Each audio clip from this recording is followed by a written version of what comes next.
Today's date is February 24th, 2024. Good morning, good afternoon, good evening, and good day, wherever you are in our international community. My name is Herb, and I'm an alcoholic. Welcome to another in a series of workshops with Dr. Fred Luskin. Dr. Luskin is a clinical psychologist, PhD, trained at Stanford, and is a professor there running a research group that focuses on forgiveness. That he did his doctoral dissertation on forgiveness about 40 years ago and turned his dissertation into what I consider to be one of the better books I've ever read, and that is Forgive for Good. More about that later. And right now, I'd like to introduce the person who represents the Retreat Center, Mary and Joseph Retreat Center. They provide administrative support and all of the registration support for these workshops. And geographically about a mile from my home, and I'm very connected to them over the last 40 years. 40 years, yeah, that was this week. I celebrated on February 21st, my 40th anniversary of recovery from alcohol, and that's a story for a different day, and it's thanks to the courage of my wife, who went into the hospital for her drinking problem, and they began asking me some questions that brought me also then into the rooms. She died about 6 years ago after 52 years of marriage, and fortunately for us, the program allowed us to have a wonderful friendship and marriage for the last 35 years, 40 years of our partnership. So I have a lot of knowledge and a lot of experience with the forgiveness process, which we'll talk about here in a minute. Jose is the Retreat Center representative, and Jose, please tell us a little bit about the Retreat Center and whatever else you want to say. Thank you. Good morning, good afternoon, good evening, everyone. My name is Jose Salas. I'm the hospitality leader at the Retreat Center. On behalf of the sisters and the staff, I would like to welcome each and every one of you. For those of you who don't know about the Retreat Center, we were established back in 1963, so we are celebrating our 60th anniversary. Initially as a married couples retreat center, and over the course of time, we've opened our doors to other groups and organizations that share in our ministry and our mission to come and find a place to reflect, rest, and renew. We have 8 acres of lush gardens on our campus. We have a labyrinth, bookstore, chapel, and gift shop. And we can accommodate up to about 70 people for overnight accommodation. But we also welcome groups and individuals that want to come and enjoy the grounds and just spend a day where they can just recharge and refuel and find a place of serenity and peace, in the chaos of our day-to-day life. So with that, I hope you have a wonderful workshop, and I'll toss it back to her. Thanks so much. Nan is our co-pilot here today on administration, and will give us a little bit of information concerning what to expect, especially from a technology standpoint and the chat, etc. Nan? Thanks, Herb. Welcome to the Forgiveness of Others and Self-Forgiveness Workshop with Fred Luskin and Herb. My name is Nan, and I'm an alcoholic and a compulsive overeater. I have a few administrative announcements to make before we get started. I'd like to mention a couple of technology suggestions. During the Q&A sessions, if you'd like to speak directly to Dr. Luskin or Herb, raise your Zoom hand and they will call on you in the order of appearance. The hand icon is located at the bottom of the Zoom screen under reactions. We will be using spotlighting today. If you put yourself on speaker view, you'll see the enlarged pictures of the presenters and the people they're interacting with. During the slide presentations, you can adjust the size of the slides on your screen. Click on the gray line between the slides and the photos of the presenters. You can drag it to the left and expand the presenters, or drag it to the right and expand the slides. If your internet connection is unstable, it's a good idea to turn your video off. Please keep yourself on mute. Keep an eye on the chat. Helpful information will be posted. If PDFs are posted, you can access the PDF by clicking on the icon in the chat, and it will automatically download to your computer. You'll then be able to print the document if you wish. If you have any questions or immediate administrative or technical issues, please send me a private chat. I'm also available by email, and my email's in my Zoom box. If you're registered for this workshop, Rainey will be sending out the slides included. Today's presentation is being recorded. Links to previous recordings with Herb and Fred will be put in the chat. Now I'll turn it back to Herb. And that was all recorded. It was pretty intense and dense, like all of our work. And so if you want to hear any part of it, just tap into the recording. As Nan indicated, it will be available and edited version at some point within the next week or two. The person who does that editing is a lady named Jo. And she's in Australia, has been supporting my work for at least 15 years, has edited all of my recorded work, and now has organized a YouTube resource channel for me with a lot of, I think they call playlists that list a lot of the table of contents of the work. The reason I'm bringing it is that the prior workshops that Dr. Luskin and I have done are in that playlist, and each one of them a little bit different or a lot different depending on my structure in terms of the step work that leads to forgiveness, and Dr. Luskin's mood and presentation concerning the particular aspect that he delivers on each time we get together. I'm going to talk a little bit about the forgiveness process as I've experienced it from the 12-step perspective, especially a little bit of step 4 and a little bit of step 9, and then a whole lot about my understanding of and sort of the context of the forgiveness process, not only just from my own work, from a spiritual standpoint and from the 12-step standpoint, which is integrated but somewhat different. But also it's supplemented with my understanding now from Fred's book, Forgive for Good, and the work that he and I have done together.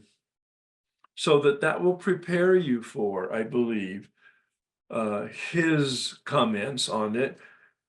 The benefit of the two of us, Dr. Luskin and myself, is that I come from a spiritual angle, and what he calls his angle is secular. He's a scientist, he's a psychologist.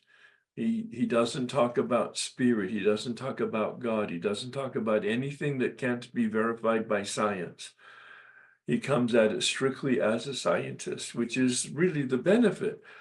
The magic of our two approaches is that we use different vocabulary, but the dynamic underneath the forgiveness process is identical. And in all humility, he said, when we first met 40 years ago, 30 maybe, he said, I said to him, the vocabulary is different in our two experiences. The outcome is the same, and that is the release that happens as the result of the forgiveness process. The vocabulary is different, but the process, the dynamic is the same. And then in all humility, and you'll see it if you haven't seen him before, he comes at this with a wonderful sense of perspective, which I call humility, the truth. And he says, yeah, Herb. He says, but you spiritual, you 12-step people have a real advantage. He said, you have God, the X plus factor. He says, I can't use that. I don't need to use it because the process is effective with or without God. But the concept of and the faith embraced ingredient of the immaterial, the infinite, the spirit, he said, gives it a lot of comfort and a lot more power. So you'll see that perhaps in some of my comments and perhaps some of his. Dr. Fred Luskin will come on the workshop at around 11 o'clock. I'm assuming I'll be sort of finished by then in terms of my introductory comments and overview. We'll pause and do a little Q&A at that point, and then he will take the next hour. And when he's finished, we'll do a little Q&A with him primarily, and then he will leave us, and I will continue with you as long as you have questions, comments, and or experiences that you want to share with the group. As Nan mentioned, my PowerPoints at least will be available after we finish. Rainey will make sure that takes place. On my website, a very robust library of resources. You will find what's called the Way of Life document. It's a document I use for all of my workshops. I do weekly workshops on the steps. My new series won't begin until June, but they will begin then, Tuesday, Wednesday, and Thursday, 3 different times to accommodate different time zones in the world. More about that later. Nan will be distributing some material over the next month concerning the beginning of those workshops. But on the website is that Way of Life document that's been currently updated and revised. If you have one from previous workshops, I really recommend that you at least visit, maybe even download the new one. The reason I'm bringing it up right now is it has some material on step 4 and step 9 that I'll be referring to today that's in that document. Hard copy, if you care to. And then it most especially has a meditation on forgiveness, about a 3-page meditation that has stood the test of 30 years of scrutiny by other spiritual leaders, as well as psychiatrists and psychologists who have asked my permission to even publish it in their own published works. Quite frankly, it's that solid, it's that useful. 3-page meditation on the whole process of forgiveness, but from the spiritual standpoint that incorporates now the secular ingredients and some of the vocabulary from Dr. Fred Luskin.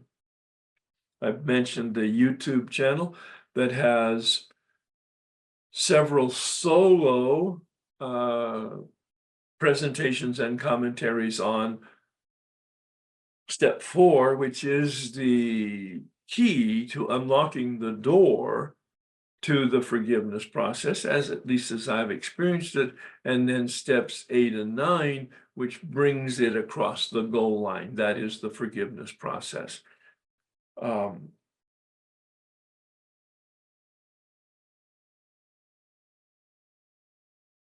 I think that's it. So I'm going to now chat a little bit about giving some more flesh to the bones of what I just talked about in terms of the preparation for, the knowledge about, and the experience of forgiveness. It's a process. Forgiveness is not an event. And when I first looked up the term, look at my hand. Forgiveness is a decision to release. Forgiveness is a decision to release. And paradoxically, when we make the decision to release and we take the action to release them, we are released. Paradoxically. Bill Wilson in the big book is very clear. I think it's on page 78, 77, probably 77, where he says, our freedom is not the primary purpose of the 9th step. It's a consideration. These are not the words I'm not quoting, I'm paraphrasing. He says, but our real purpose is to find out God's will and be helpful to other people. Again, paraphrasing. The primary purpose of steps 8 and 9 is not me. In fact, the total purpose of the process of the steps is turning from my self-centeredness to other-centeredness. 8 and 9 are the capstone of other-centeredness. We are turned to be concerned about our relationships with others and bringing, I'll use the word, the healing process of step 9, repairing the damage that we've done.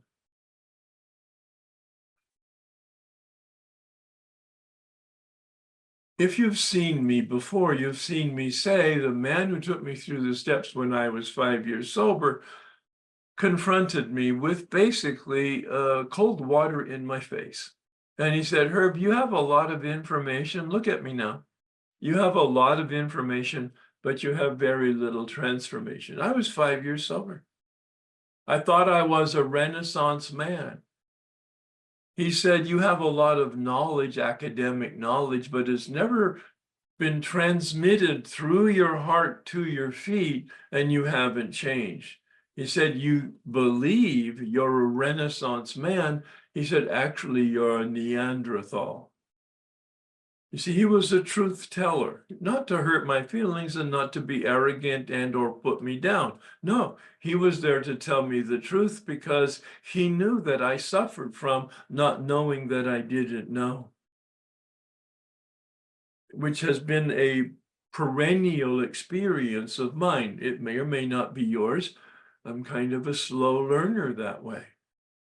Even today, as recently as this week, this month, I come across an awareness of something that I had not been aware of, and I didn't know that I wasn't aware of it. It's a source of wonderful, wonderful humility on my part, because I'm cautious. But it's also a source of gratitude, because I'm, as I said many times, if you've been around me, be prepared to be surprised by this process. The dimmer switch, which is my favorite metaphor for this process, a process, not an event. The dimmer switch goes up a notch at a time. And if we stay gently pressed up against it, the dimmer switch, shoulder to the dimmer switch, just pushing it gently, no violence here. The dimmer switch goes up a notch at a time, and the lights get brighter, and the lights get brighter, and the lights get brighter. And there's no end to it because we're in relationship with infinite light. We're in relationship with an immaterial reality that in our faith decision in step 2, we hope exists, and we hope that we can establish a relationship through steps 3 that commitment to do steps 4 through 9. This is vocabulary that's very precise. This is vocabulary that's pretty dense, especially if you've not heard it before, or if you've not been taken through the big book and applying the steps out of the big book precisely to your own personal life, having the spiritual awakening, having the spiritual experience that the big book promises in step 12. Not a moment sooner. After step 9, it says we enter the world of the spirit. And we live there practicing 10, 11, and 12. This will be my theme for this year in most of my presentations. The joy of living, emotional sobriety, the ultimate freedom of being able to manage my own life. Oh, yes. It sounds like heresy because you don't hear it in the rooms. No, I manage my own life, and I have managed my own life for 35 years. 40 years sober. Those first 5 years, life was managing me, and I suffered as a result. I began to get free at 5 years of sobriety because a man who understood the big book, who had an experience with the big book, who helped me then apply precisely those steps to my personal life, walked me along a path that gave me enough application, effective application of the steps that I was able to have that authentic spiritual awakening, that change in the way I think and feel and behave, radical change. Never had it before. 48 years old, 5 years sober.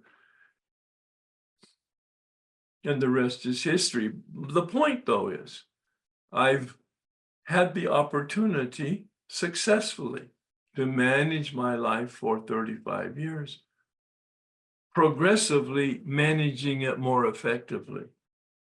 It's not one and done, and I'm never perfect. I'm always in progress. Practice doesn't make perfect. Practice makes progress. Progress, that dimmer switch, it goes up infinitely. Finite in our case, but infinitely toward infinite light. And he said the consciousness that created the problem cannot be the consciousness that solves the problem. So he exposed me to a set-aside prayer. The book talks about it in several different formats and phrases. Set aside our old ideas. Join me in this commitment today for this next couple hours to invite the Spirit for intervention, to invite the Spirit to bring the crowbar of opening our mind and heart beyond our ability to know that it needs opening and our ability to do so.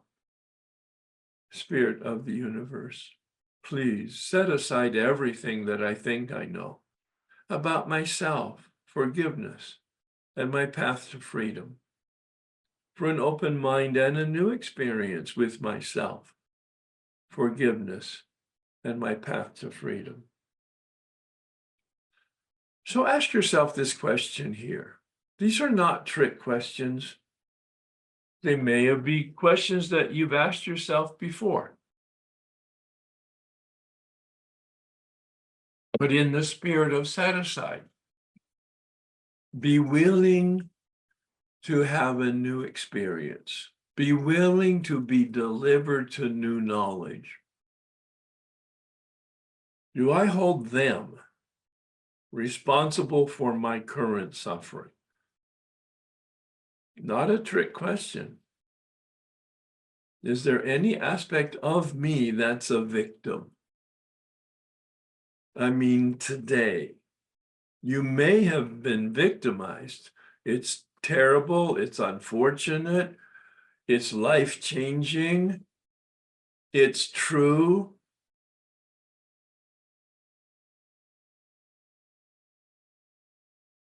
You possibly were a victim. But today, right now, as you sit here, you're not. This is not a subtle insight.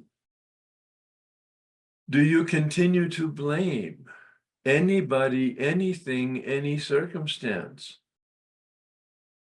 That victim mentality. You may have been victimized, but today you're not a victim. It's not happening right now, here, right now, as we're talking. It's a memory, certainly. It's an influence, certainly. It might be permanent trauma, absolutely. It might be irreparable, absolutely. But right now, it's not happening. Are you in the bondage of addiction, even? The first half of the first step. But more likely, each of us has some aspect of being in bondage of self, the second half of the first step, unmanageability. What is forgiveness? Well, I've already said, look at my hand again. It's a decision, my decision. I have free will. I can make a choice. And if I haven't made it before, I can make it right now as we're sitting here listening to me, Herb. Seriously, right now, you can make this decision. Nothing may happen right now, but you can make a decision that something will happen, and you hope that it's true. It's your decision to release.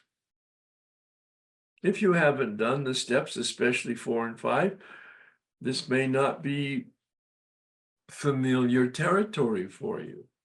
But even if you have done steps 4 and 5, it may not be familiar, this vocabulary, these concepts. Forgiveness is my decision to release. Now, paradoxically, as the Lord's Prayer said, when we release them from their debt, we are released of our debt. Paradoxically, as the prayer of St. Francis says, when we forgive them, we are forgiven. Paradoxically. Meaning it's a mystery. We don't know how that works, but we do know by observation that it does work. When I make a decision to release them in some mysterious way, I am released. It wasn't necessarily my intention. It might have been my hope. But now it's my experience. I'm released to realize that I'm not a victim, that in fact I'm holding on to the bars. This is not for your entertainment, although maybe some of you will enjoy these cartoons. It was in the New Yorker magazine probably 40, 50 years ago that I saw this, and I picked it up as one of my trademarks for this process. There's no ceiling, there's no floor, there's no walls. It's just pathetic Herbie. 5 years sober.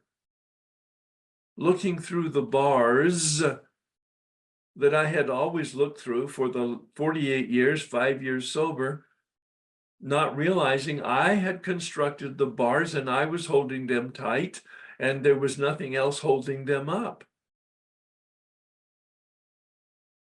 Do you want a sense of well-being?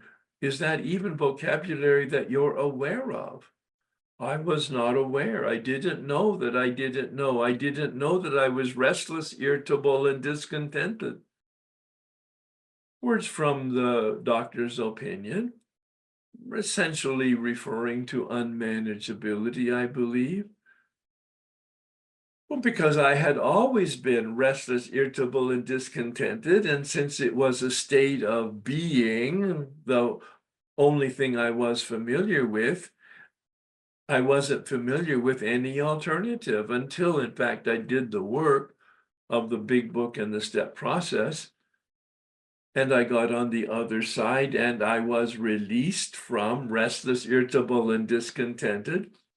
I had a sense of well-being.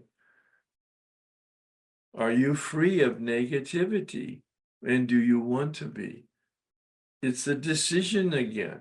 Oh, it doesn't happen by a fairy godmother or fairy dust. This is not a Disney movie. This is reality. Most all of these experiences are a process. Some of you have experienced what Bill experienced, that spiritual experience, that mountaintop flash of instant relief or instant freedom from your addiction or instant sense of bliss. Not my experience in terms of the awareness. I was, in fact, released from my alcoholism with the willingness to support my wife's recovery. I'm going to repeat that because it was the key. It's the one word that I would hope you would take away from this workshop if there is nothing else, and that's willingness. I was willing to go to the hospital program to support her recovery. I was willing to bring the 3 children on 3 nights a week. I was willing to stop drinking to support her recovery. I was willing to do an autobiographical written description of my relationship with alcohol. I was willing to read it out loud. I was willing to hear the feedback. I was willing to take the direction, go to an AA meeting. All of that willingness, I do believe, was the key that unlocked the door for my freedom. I didn't know it. I didn't pray for it. I had no consciousness that anything could or should happen. And yet, down the road, when I paused for just a minute and looked back over my shoulder, I could see February 21st, 1984 was the day I was released from alcohol. I didn't go to AA for 3 months. I didn't do the steps for 5 years. Out of the big book with somebody intelligent and experienced enough to guide me through it, I did the steps on my own in the first year with no benefit. I needed a guide. This was not a sponsor, it was a guide who helped me in step 4 to unpack column 3. I'm reasonably intelligent, fairly well educated. I have a graduate education in 3 different disciplines: philosophy, psychology, and theology. A complete graduate education in philosophy, psychology, and theology, all 3, under different circumstances, a story for a different day. I'm very informed and I am reasonably intelligent, but I couldn't read the big book and understand what it meant. And I didn't even know that I didn't understand what it meant, of course, because I'm in those days so arrogant, not so much anymore, that I thought that I was in fact reading it correctly. But this man took me through column 3 and allowed me to see the beliefs that were a lie about who I am, my self-esteem, not psychological, deeper than that. At the very core of my nature, I thought I was entitled, special, unique, a king, but I didn't know any of those words, but that's the way I behaved.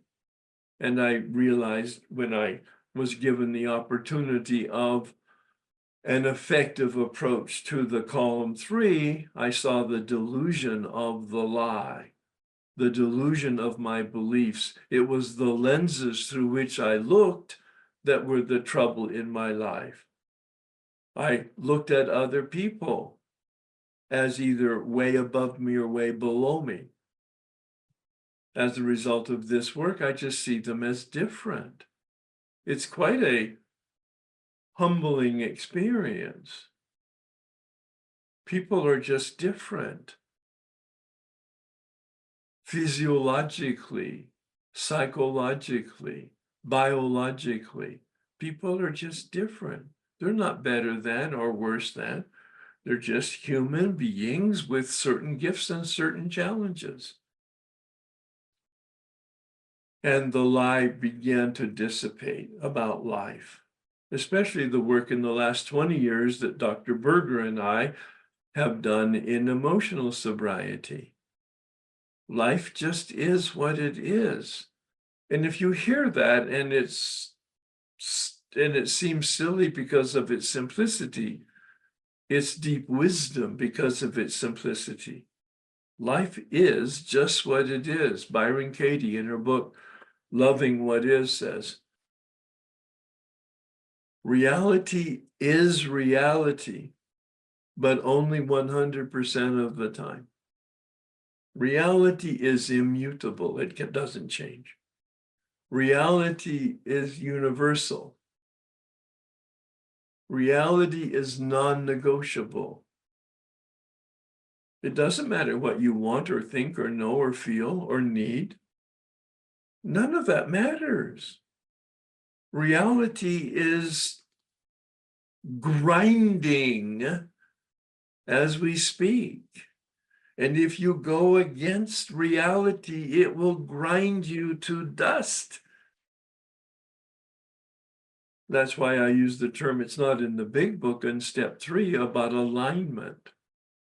This allows me to find out what is reality so that I can be in alignment with reality as it is. It grinds my glasses so that I have lenses through which to see reality as it is, or at least attempt to. And then column 4 reveals to me my motives. These are the two introductions, I believe, to the forgiveness process, because it helps me get in touch with reality as it is, my reality and reality, objective reality.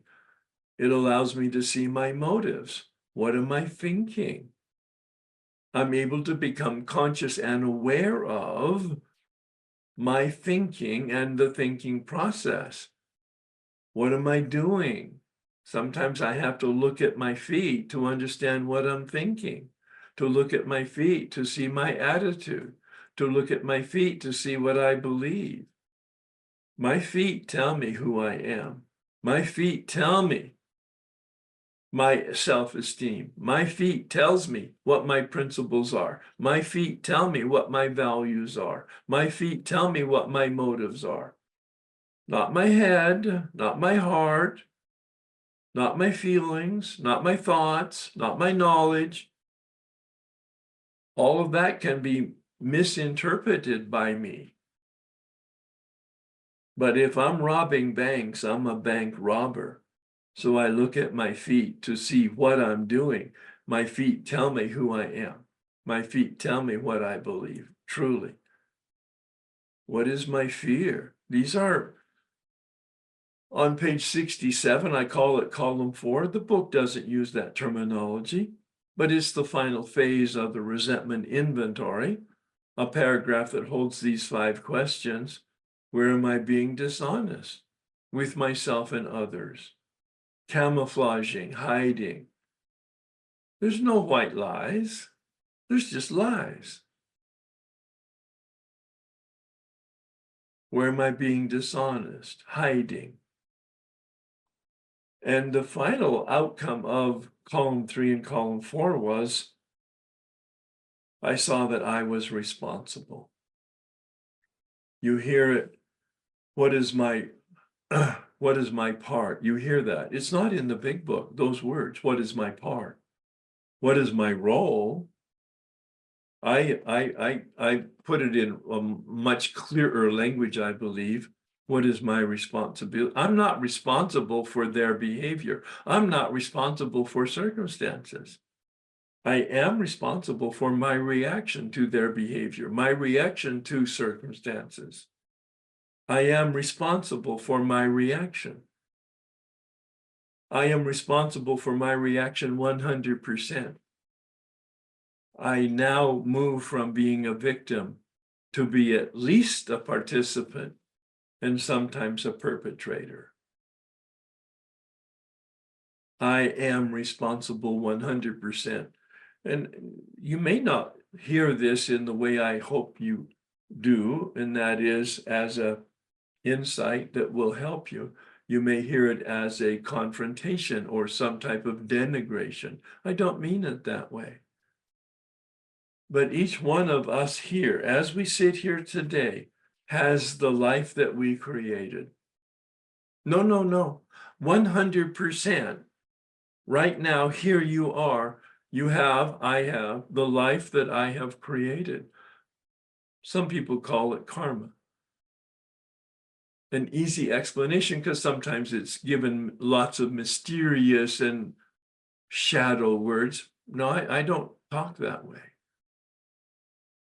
Karma, from my standpoint, is the outcome of the accumulated actions for my life over time.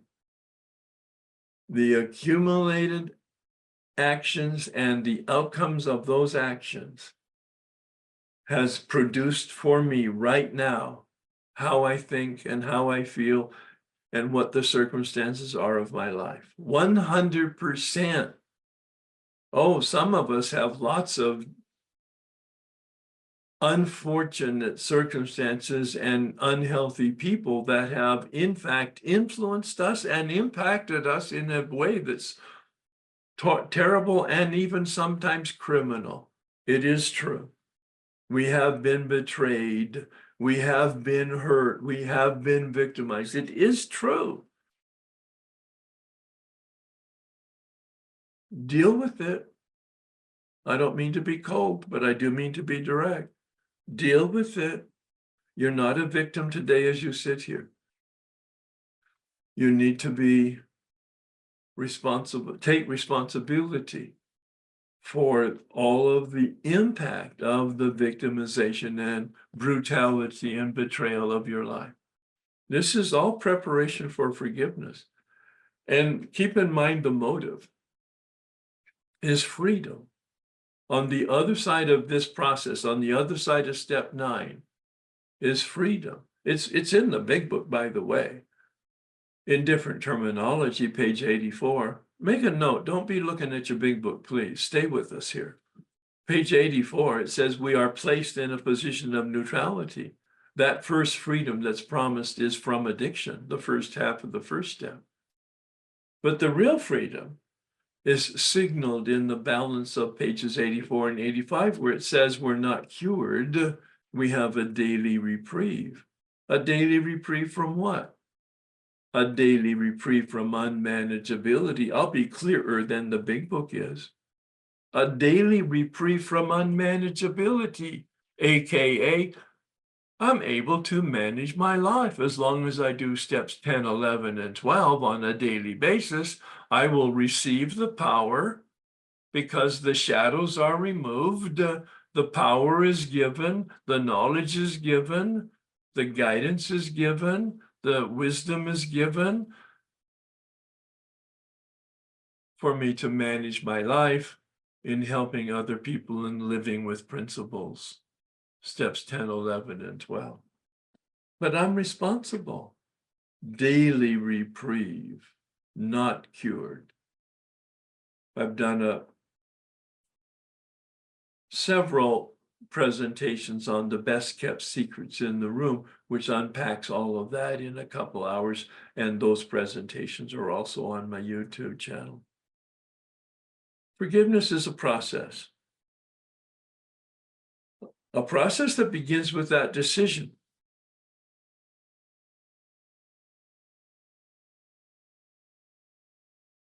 There's a wonderful distinction that's implied in steps 2 and 3.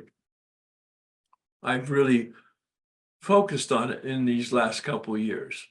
Step 2 says choice, page 53. God is or God isn't, what is your choice? See, there's no action there. That's the distinction I make between choice and decision. Step 3 uses the term decision, made a decision to turn. You see, because it implies a commitment to action, a decision to turn. Page 58, if you want what we have and are willing to go to any length, dash, then you are ready to take certain steps. A decision to a commitment to do and finish steps 4 through 9. The process of establishing a relationship with power, a relationship with the Spirit, a relationship with light. Pick your metaphor, a relationship with God. The big book wonderfully and inclusively says, God is, I don't understand it. I'm going to make it a little different. No, God as I understand it. I'm going to make it a little different. God as I don't understand it. It takes all the burden of me, off of me, to understand or even have any type of subjective, adequate word or phrase or image about God. I use the word mystery today very often to neutralize any need for meaning or image or concreteness. It's kind of like trying to catch the wind. The word spirit comes from the Greek word spiros, which is the word for breath. Spirit, the breath, the wind, the spirit. A decision to release them, and then paradoxically, I experience that I am released. There's lots of misunderstanding of forgiveness and therefore some resistance to it. But as I have unpacked forgiveness, both from a dictionary standpoint and from my own knowledge and experience reading literature from other traditions and psychology and philosophy and science and whatever else, spiritual teachings, forgiveness is not to condone or forget or tolerate or ignore or approve or excuse or minimize. This is all part of that meditation I mentioned that's in my Way of Life document. It's certainly, I don't have the power to pardon. It's not helpful to deny that it happened because it did happen.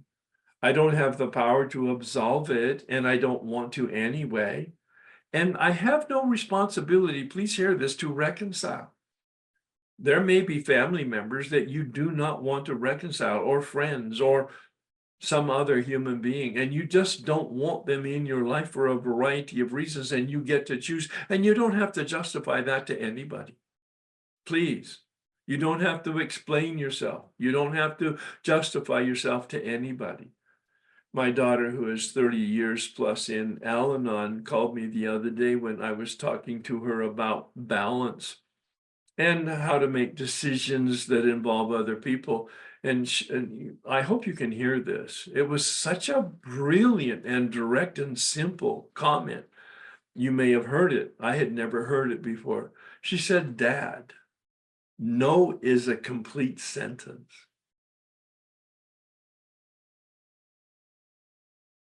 She said, you don't have to explain yourself, and you don't even have to understand it.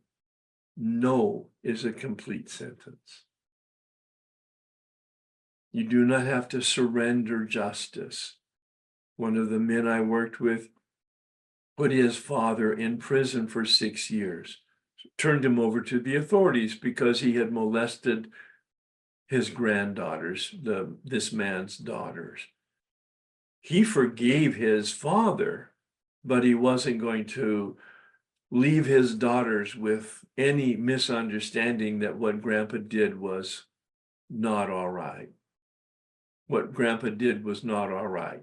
I love my father, he said to his daughters, but he's going to suffer the consequences of his behavior. And this man at 66 went to prison for 6 years.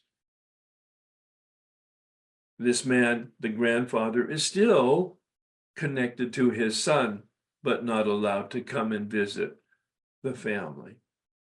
This man processed into a forgiveness, but did not surrender justice or the consequences of that intolerable behavior.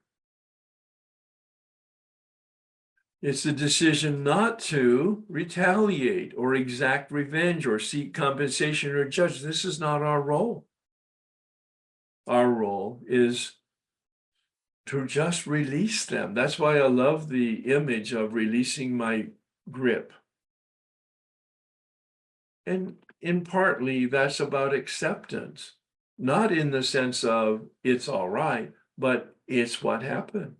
It's just what happened. I don't have to like it.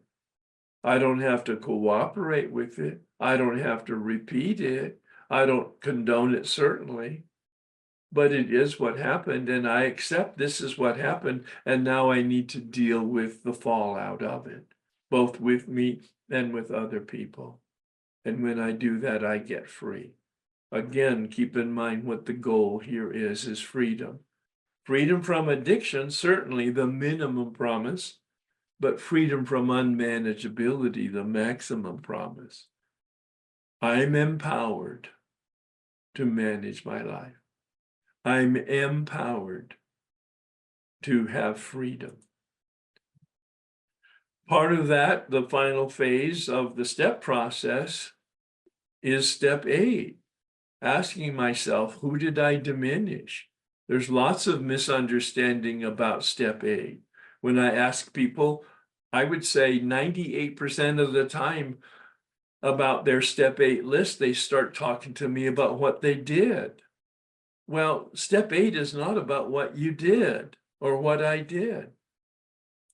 It's about what was the harm of what I did? What was the negative impact of what I did on other people? How did they receive me in their lives, either my words or my feelings or my behavior? How did I diminish their life? How did I diminish their life? Not what I did,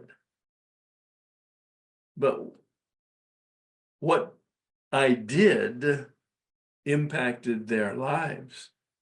So what is necessary to repair it?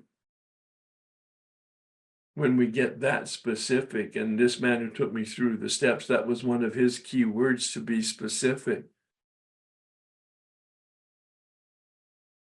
Not is I hurt their feelings. No, that's not specific at all. And besides that, that's about your behavior. How do you know you hurt their feelings? Well, maybe they said something and then you know, or maybe you just anticipated it and you think you can trust your own intuition. And his common response was, well, ask them. If it's substantial enough for you to be concerned about, then ask them, how did you diminish their life in any way? And then be quiet and allow them to tell you how you diminish their life. And then ask yourself, am I willing to take the specific action? This is the preparation. Steps 8 and 9 are the 2 steps that require guidance. The others could be done on your own, I'm assuming. I couldn't do it on my own. I needed help with each step. But I can see where somebody mature and or reasonably intelligent and willing to take some action could figure out all of the steps except 8 and 9, because they require objectivity and experience so that I can be changed and I can be released and I can release them. Step 9 is the step that brings us across the goal line of freedom. When we are sitting with somebody, we describe the harm as we see it, but then we ask them, how do they see it? Is there anything else that you would talk about that you would want to talk about that I have not talked about, either with the particular situation that I've addressed or with any other address? Because many times I didn't know that I didn't know, and I was not in a blackout, but I call it a whiteout. That somehow I was clueless and unaware. Part of the way I'm physiologically wired, I believe, but also the way I was conditioned in my culture. And then I suggest the amends. This is how I see it. This is how I can repair the damage. These are the changes I'm making. This is the actions that I'm willing to take. And then, of course, checking it out. Is that adequate? And are there any other actions that you would suggest that would balance the scale? I like Chuck C's image in his book, New Pair of Glasses. He talks about Lady Justice and the scales, the balancing scales. He wants to balance the scale. What does justice ask of us here?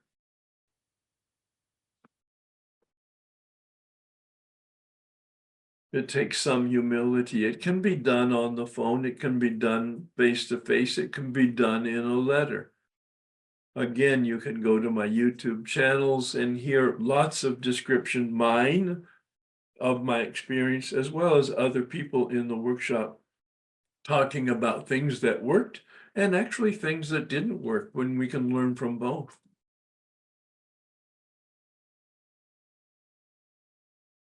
I'm sure I heard this someplace, but in my meditation, it came to me as something that was new for me. A forgiving person has no past. An unforgiving person has no future. We're talking about freedom here.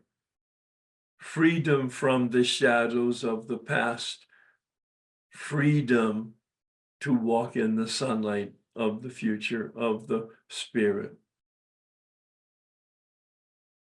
This is the new cartoon, the third. Then you saw the bondage, and then you saw the freedom of the victim. And now this is the freedom where I've laid down the bars that I had arbitrarily put in front of me, holding them as if I was in jail. But when I realized that I was holding the bars and all I had to do was make a decision to take some action so I could lay down those bars that had imprisoned me, a prison of my own making. My daily practice. We're not cured, we have a daily reprieve. I think consciousness is the key word here. Consciousness. Step 12 talks about a spiritual awakening, doesn't it? Having had a spiritual awakening as the result of these steps. It's the ultimate promise, not talked about much in the rooms. The ultimate promise of the 12-step process is step 12. Having had a spiritual awakening as the result of these steps. I'm quoting now, not paraphrasing. Consciousness, awakening, intentional consciousness is the terms I use to include prayer and meditation and contemplation and mindfulness. Again, more about that in my YouTube channel. Having a gratitude list is a common ingredient of good psychology and good theology because it gives us a positive attitude when we're grateful. Using prayer or some sort of positive communication and positive attitude, it reduces the shadows in us. It increases the light in us. Step 6 and 7, simple but so powerful, probably the most powerful tools that I encountered in that first journey through the steps. 6 and 7, as simple as they are, 2 paragraphs on page 76. I pray because I'm powerless. And I hold myself accountable because I'm human. And I get specific on a daily basis with prayer and accountability, and I change. The formula for change. Prayer and accountability specifically. If you're not willing to do that, you might want to examine what is the source of that unwillingness. You don't want to change, you don't think you can change, you don't think the process will produce the change. But if you want to change, Pray specifically for the change. Hold yourself accountable specifically for the behavioral change on a daily, weekly, or monthly basis. And eventually you will change. Meditation for guidance. I need to know what to do, but I also need the power. Look at step 11. The knowledge of your will for us and the power to carry it out. Most of us know better. We just don't do better. That's the unmanageability, isn't it? Those bedevilments on page 52. I need to know, but I also need to have the power. That power deep inside of me that is not me, but that is available to me. That light in me, that is infinite light. And it can improve in its light through prayer and meditation. And it can enlarge the lantern through helpful actions. Check out page 14 in the big book. We perfect and enlarge our spiritual life through work and self-sacrifice for others. I use the term compassion. That is my willingness to help other people with no probable benefit or visible benefit for myself. Look up the word altruism. It's a really good synonym for unconditional love. Unconditional, no conditions. Altruism, doing something for the benefit of somebody with no possible benefit for myself. And then hold myself accountable for my daily or my weekly progress, my commitment and my actions. I'm going to introduce Fred if he's here. Yeah, he is. And give you my summary, at least, of his process in his book, Forgive for Good, which you'll see the parallel in everything I've just named, steps 4 through 9, from the 12th step and the spiritual standpoint. This is the scientific, this is the secular, this is the psychological approach that he has codified in his books. He's got more than one book. The primer book, the first book maybe, is Forgive for Good, to name the hurt, to be very clear and specific about how I'm hurt, and to understand what was my hope? How was I disappointed? What were my expectations? Those rules, he calls them unenforceable rules. I call them beliefs. Those delusions about the script that we make about reality, about ourselves and about other people. And it's a myth, but we don't know that because it's what we have come to believe is the truth. To acknowledge the reality of my attitude, that stance I take toward reality, toward myself, toward other people, toward life itself, that has to change in order for me to address reality as it is, to accept it, reality, and my responsibility to live in an objective relationship with reality, and then to take the action. I'll finish with this. The man who took me through the steps, and step 9, I was balking or delaying. And I said, but I'm willing, Jerry, I'm willing. I just don't have time. And he said, willingness without action is fantasy.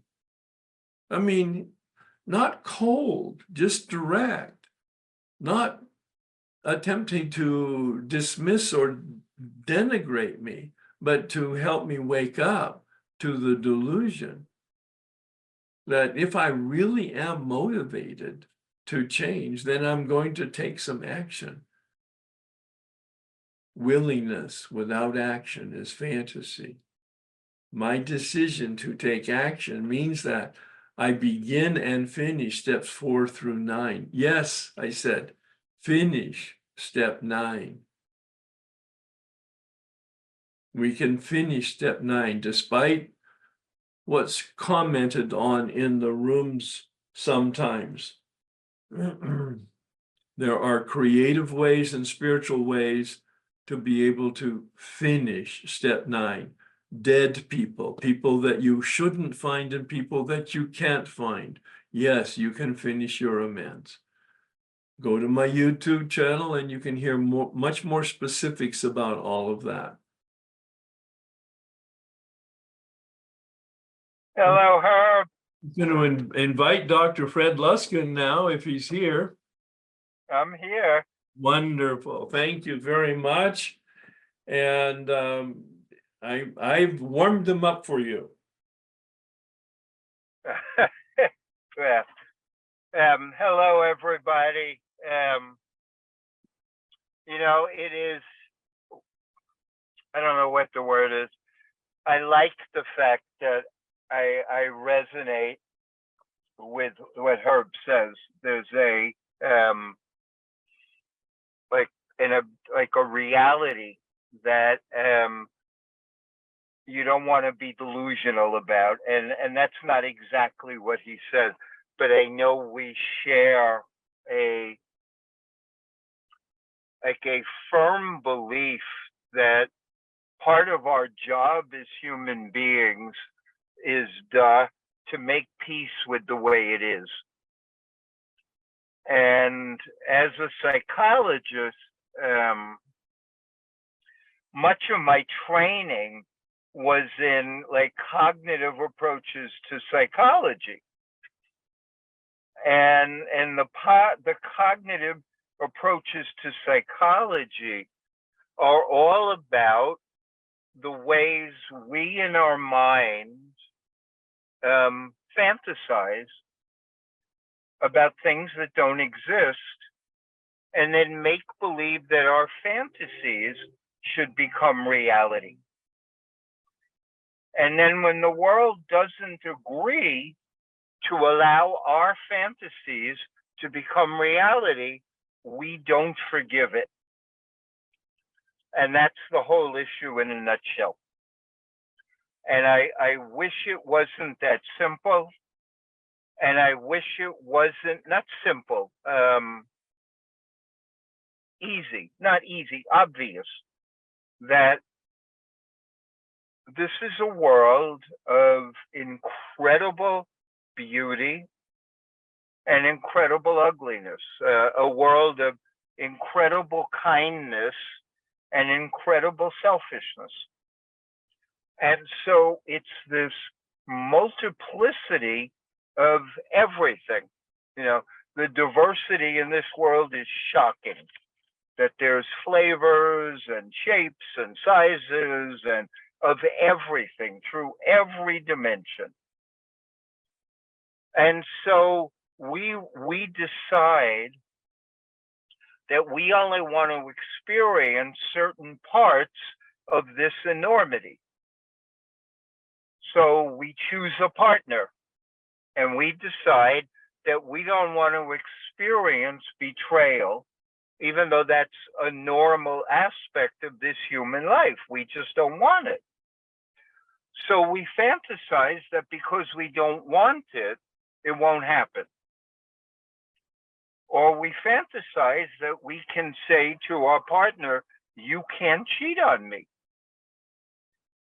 And the partner says, yeah, well, basically, if I still like you, I'll be faithful. Or unless I'm a serial cheat, I'll be faithful. Or maybe I'll fall out of love with you. But we don't want to go there. We want our fantasies. And we maintain these fantasies with what I call unenforceable rules. That these are demands or expectations or shoulds or musts or have tos or oughts or whatever you want to call it.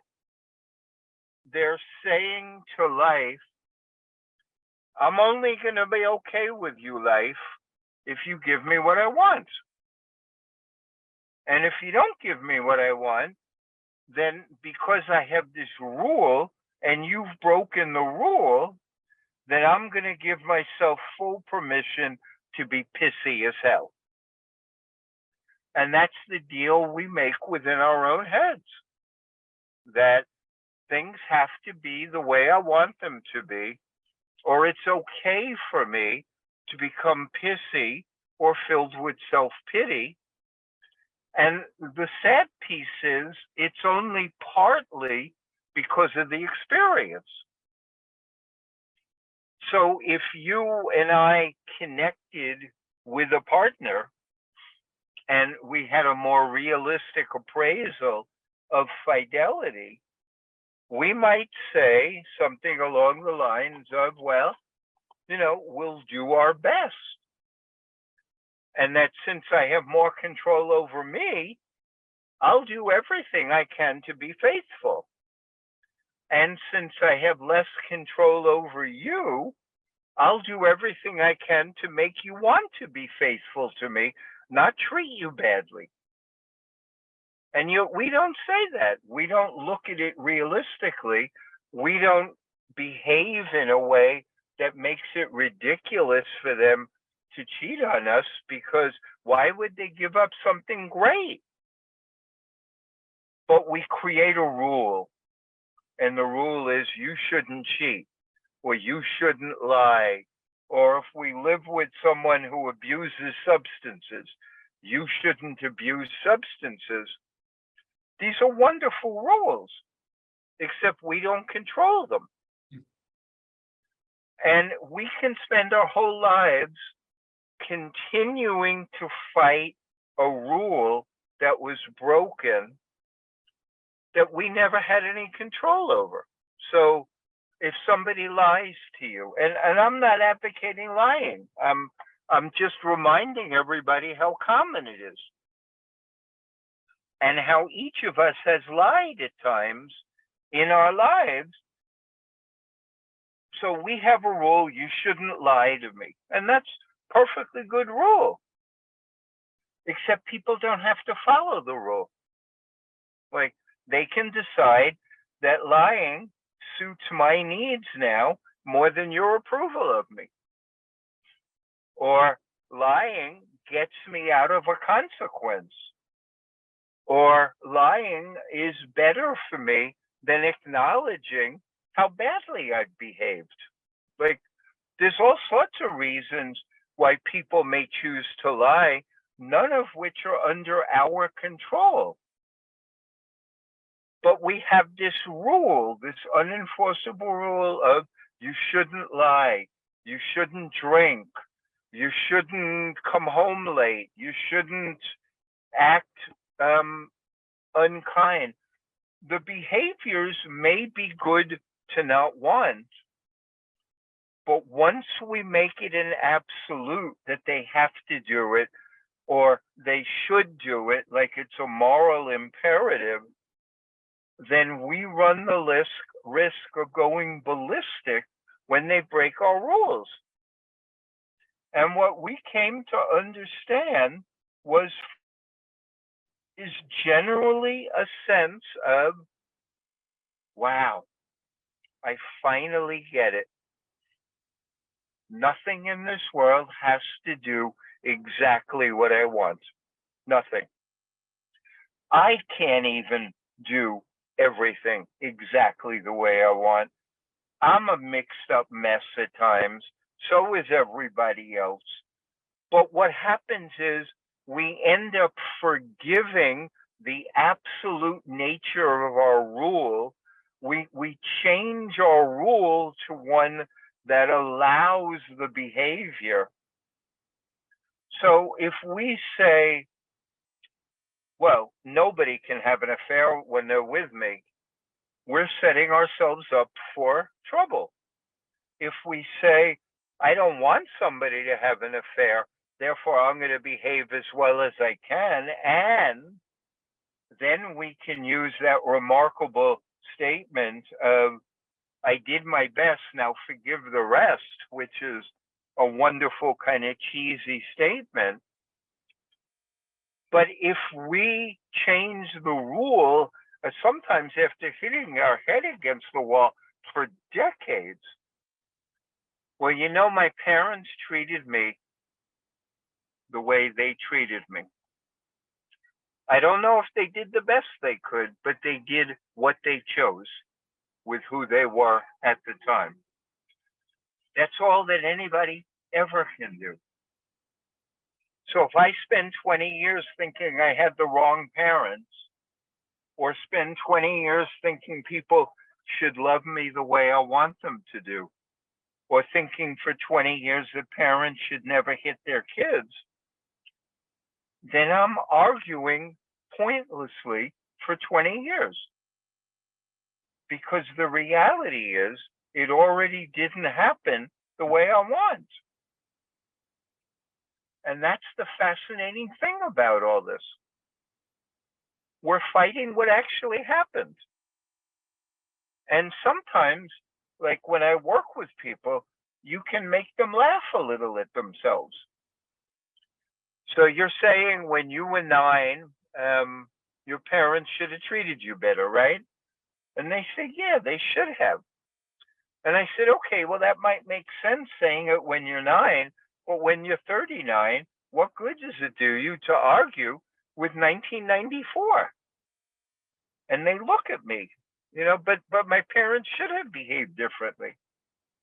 And I might say something like, well, yeah, they should have. And, gas should be free. I mean, it doesn't mean anything. Like, your shoulds mean nothing. They're just your way of not having to deal with reality. And unfortunately, even more compelling with that and more painful than that is we create these rules so we don't have to feel as vulnerable as we might feel in life. That's the sad undercurrent of all this.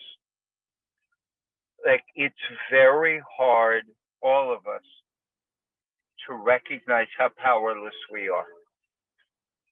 To recognize that if I choose to love somebody, 1, they're definitely going to die, and I don't want to go there. And 2, they're definitely going to disappoint me at some time. Those are true. Those are absolute truths of all relationships, all love relationships.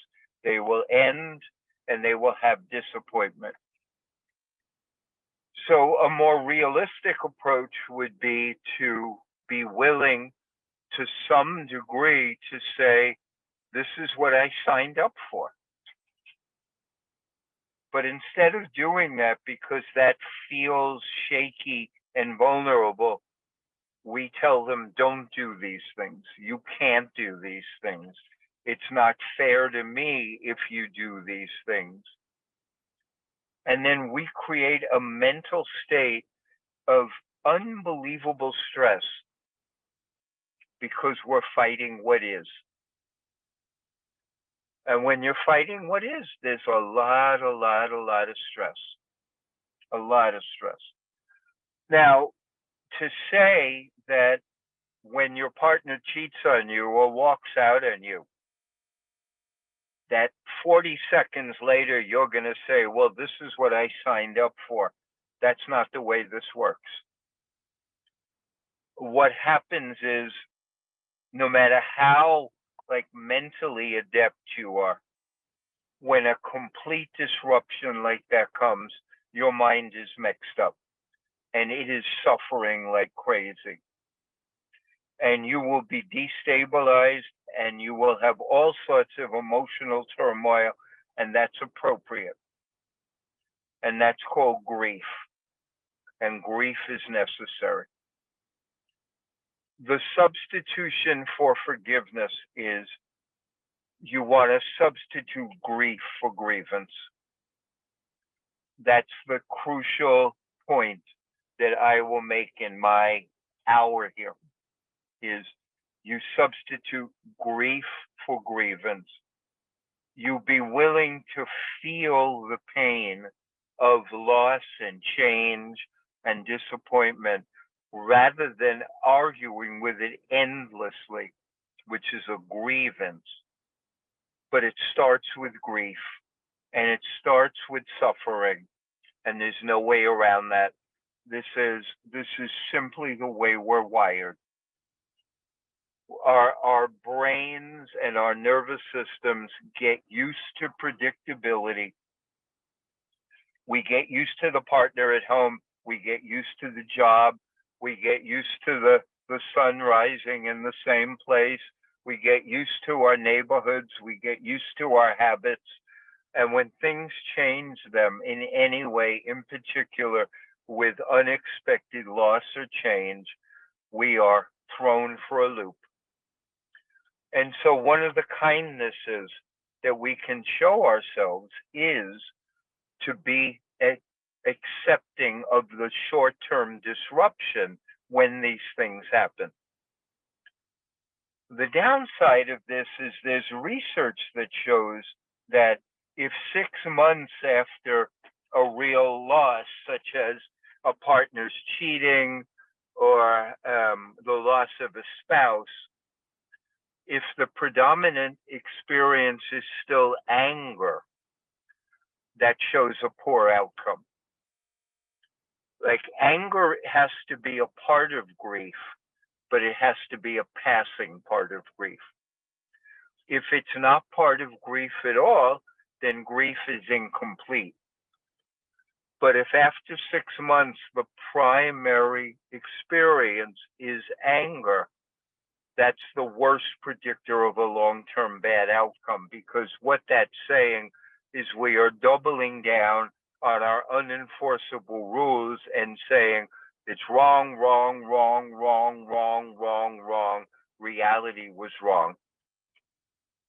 And that's a tough place to be. So for those of you who have heard me before, I'm going to tell a piece of the story that got me into forgiveness. Now I'm going to tell a piece of a story about my mother-in-law related to unenforceable rules, and then I'm going to give the audience a few practices to do around unenforceable rules. The story with my friend is my forgiveness stuff started because a very close friend of mine betrayed me. And the details don't matter at all because we've become, the best of friends again. But at that point in time, he betrayed me and I was furious. And I felt so off balance because he was my closest friend in the world. And I felt really off balance not being able to depend on him. I really didn't know how to find an equilibrium again in this world. I just didn't know how. And so I got angry at him for disrupting my world. That's what I got angry for, because I didn't feel safe and I didn't feel stable anymore. So I got mad at him rather than looking at my own stability. But so I was mad at him for quite a while. I can't remember exactly, but it was at least a year and maybe 2. And I took all sorts of opportunities to tell people what a louse he was and what a terrible human being he was. And I tried to convince my mutual friends that he was awful. I behaved with great frustration and sadness and anger. But then somewhere along the line,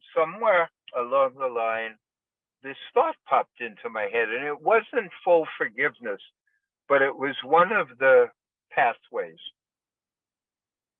And the full forgiveness was, Fred, you don't control his behavior. This was probably 2 years in. Like, it was a little voice that just was trying to remind me that, Fred, you don't control his behavior. He chose what to do. Why are you mad? How long are you going to stay mad at that? And that thought was very disruptive to me because it chopped a hole in my grievance bucket. Here I was in the world feeling righteous, and it's okay that I'm an asshole because somebody had been an even bigger asshole. So I got an excuse for my being an asshole. But here my own thought came in and said, wait a second, just wait a second. You don't control his behavior. He makes his own choices. He chose what he thought was in his best interest. That's the story right there. He chose what was in his best interest. So if it's in his best interest, but not yours, what are you going to do? But then another thought came to me, which was even more unpleasant, which was, Fred, you control your behavior. And like in these 2 years, even though he was a crappy friend to you, you've been a really crappy friend to him because you have spent 2 years condemning him. So if you don't like him to be a crappy friend, why are you such a crappy friend? Like that was a really uncomfortable and painful thought. Like you don't control him. You do control you. Supposedly you have this great belief system in the sanctity of friendship. And now you're not honoring it. So what the heck is going on here? Help me understand, Fred. Well, this was incredibly difficult time for me because it challenged all of my grievance and victim thoughts. And to tell you it was uncomfortable is an understatement. I mean that seriously, because I had gotten such mileage out of being a victim. I can't even tell you what a professional victim I was. I didn't even realize I had that skill to the degree that I did until this happened. And somehow I realized that, wow, Fred, this is really one of your talents. Like, you're really good at this. Anyway, I go through this period of discomfort. And then I realize that if it's not true that he has to be your friend, which was my unenforceable rule. My unenforceable rule was he has to be my friend until I'm done. That was my rule. He broke that rule, and I got angry at him. But the deeper truth and the more important truth was he shattered the rule. He didn't break it. He showed me that the rule was stupid. And that's when forgiveness comes. When you recognize that even holding a rule that people have to behave in a certain way, or they have to do what you want, or they have to love you, or they have to do anything that unenforceable, they have to. Just holding that rule is stupid because it's simply not true. My partner now does not have to come home today. I mean, that's a tough reality, but it's absolutely true. She does not have to come home. She chooses to. She chooses to come home. So, and this was my central forgiveness insight, that I don't know, it seems so simple to me, but so hard to do, just so hard to do.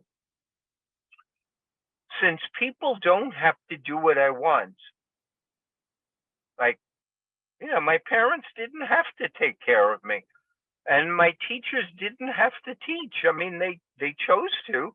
Some of them got paid for it, but it was all a choice. And they certainly didn't have to do it in a way that made me happy. Since people don't have to do what I want, the stronger intelligence would be, well, Fred, since people don't have to do what you want, you might as well pay more attention to the ones that do and say thank you, rather than spending 20 years fighting the ones who didn't. And I can't tell those of you out there what a central and important realization that is. People don't have to do what you want. The past did not have to do what you want. Nobody owes you anything. The reality is, many, many, many people do what you want, spend a lot of energy and time trying to give to you. And this is where grievances make it even harder to see reality than we might think. There are many relationships out there where you're the weak link, and people are giving to you a lot more than you're giving to them.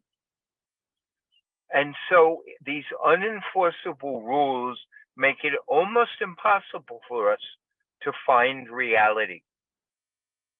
So if we walk around thinking my parents owed me a certain kind of childhood, and therefore I'm not responsible for why I'm such a jerk at the age of 40, fine, hold that. But it won't make you happy, and it'll make it very difficult for you to get along with other people.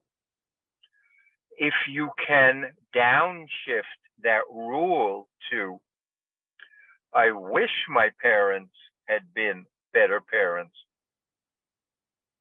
instead of holding an unenforceable rule, then you may be able to grieve some of the woundedness of the poor parenting. But as long as you're fighting it, it just stays a problem. And even deeper than that, it maintains the fiction that we can have demands on other people around things we don't control. So I'm going to stop for a minute, because this is both really important stuff and somewhat challenging. So if any of you have a question about this, please put it into the chat, because this is a perfect moment for me to stop for a minute and take questions or comments that you might have.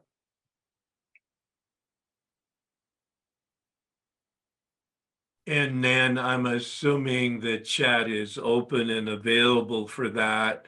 Not quite sure how to navigate it, Nan, if you have some comments about that. A lot of times. Yeah, if any questions come up, I'll let you know. Okay.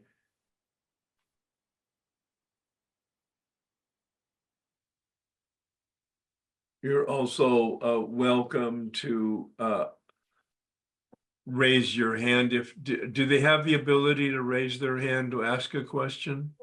Yes. Okay, so you can use the reaction icon at the bottom to Dr. Luskin prefers if you put it through the chat so that he can review them and determine once he wants to respond to. I mean, I am, but please feel free, ask any question you want. I may turn the question around a little to make it more useful. That's why I do it on chat. And I've had people ask some very, I know Herb gets good souls, but sometimes people ask really weird shit. So, okay. What if it's the opposite? Wait, I gotta find this. What if it's the opposite, where someone has rules about me that I am not paying attention to?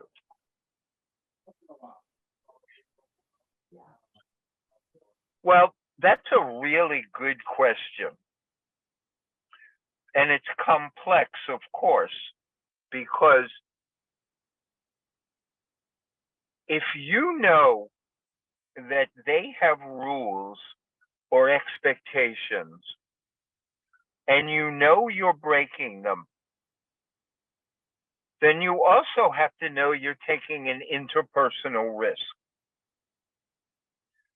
that you are risking their displeasure. Now, I'm not arguing against it. I'm giving you a sense of personal responsibility that you have when you break somebody's rule. Now, that doesn't mean you shouldn't break it. It means that you're conscious, so you know what you're doing, and it may enable you to behave better because of that. Second piece is, it's important, if you're breaking their rule, that you know what your expectation for yourself is. That you know that, this isn't really important to me, and I don't see it this way. I see it X, they see it Y. They threaten to punish me if I do Y. I'm still going to do X because that's what matters to me. Sometimes it can be helpful to share that with the person. That, I know that you want me to behave this way. Unfortunately, what you want and what I want are different. So we may have to talk about it, which is different than simply breaking her rule or his rule, having them get mad at you, and then you become reactive because they're such a jerk. Your awareness allows you to make better decisions and either be prepared for what happens or initiate a conversation with them where you talk about different expectations. Okay. How do you know when you have fully forgiven? I mean, that's a high bar. It's a rare person who has fully forgiven. But there's a lot of us who have forgiven well into the 90 percentiles, and that's damn good. It goes in stages. The first sign that you've made some real movement towards forgiveness is you're more concerned with how you respond than them. So that's the first sign that somebody does something, somebody close to you does something for the 4,700th time that pisses you off, and you've told them 4,600 times not to do it. And so you got a good pissed off practice going with them. When you've started to forgive them, you start thinking to yourself, I'm a little tired of just getting pissed off. I need a better response to this, because they're just who they are. Like, they can't stop. No matter what I do, no matter how many times I ask them, no matter how much we go around the block on this, they still do what they do. So for the first time, I'm interested in monitoring myself. That's the first sign of forgiveness. The second sign of forgiveness is you're less inclined to go there. Like, you're less inclined to argue with it. You're less inclined to bring it up.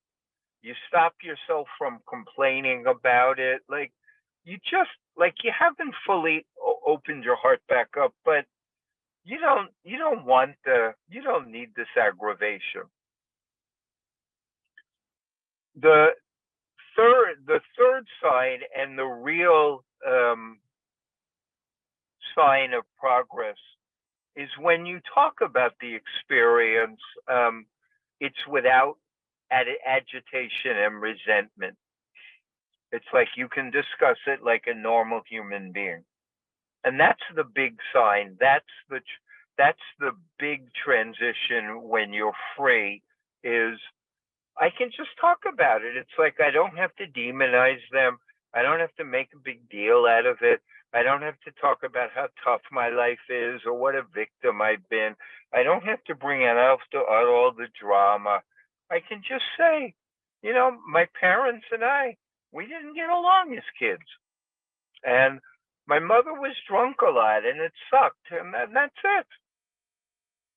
But the last stage of full forgiveness is you don't need to go there at all. Like, I'm free. It's like, yeah, that happened. So what? It's like, I don't have to talk about the third grade or who won the World Series in 2007. That's full forgiveness.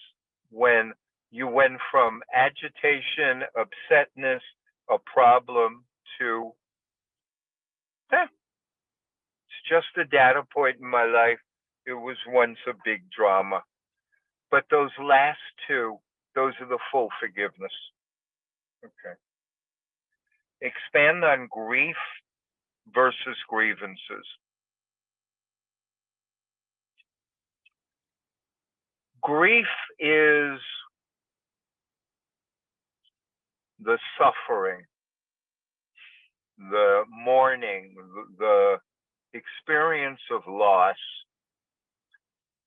When something's been taken from us, when something has been dramatically changed, when we've lost something, even when we've lost an ideal, like an ideal that we had, those dramatic ruptures cause disequilibrium in the brain and nervous system.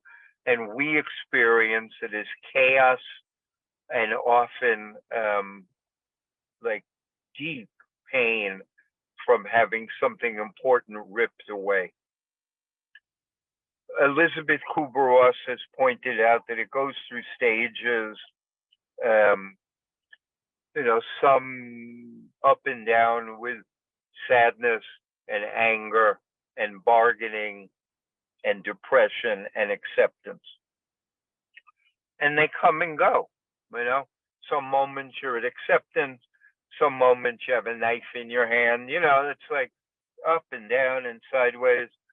But some small touching of most of those steps is required to go through grief. But it includes sadness and loss and fear.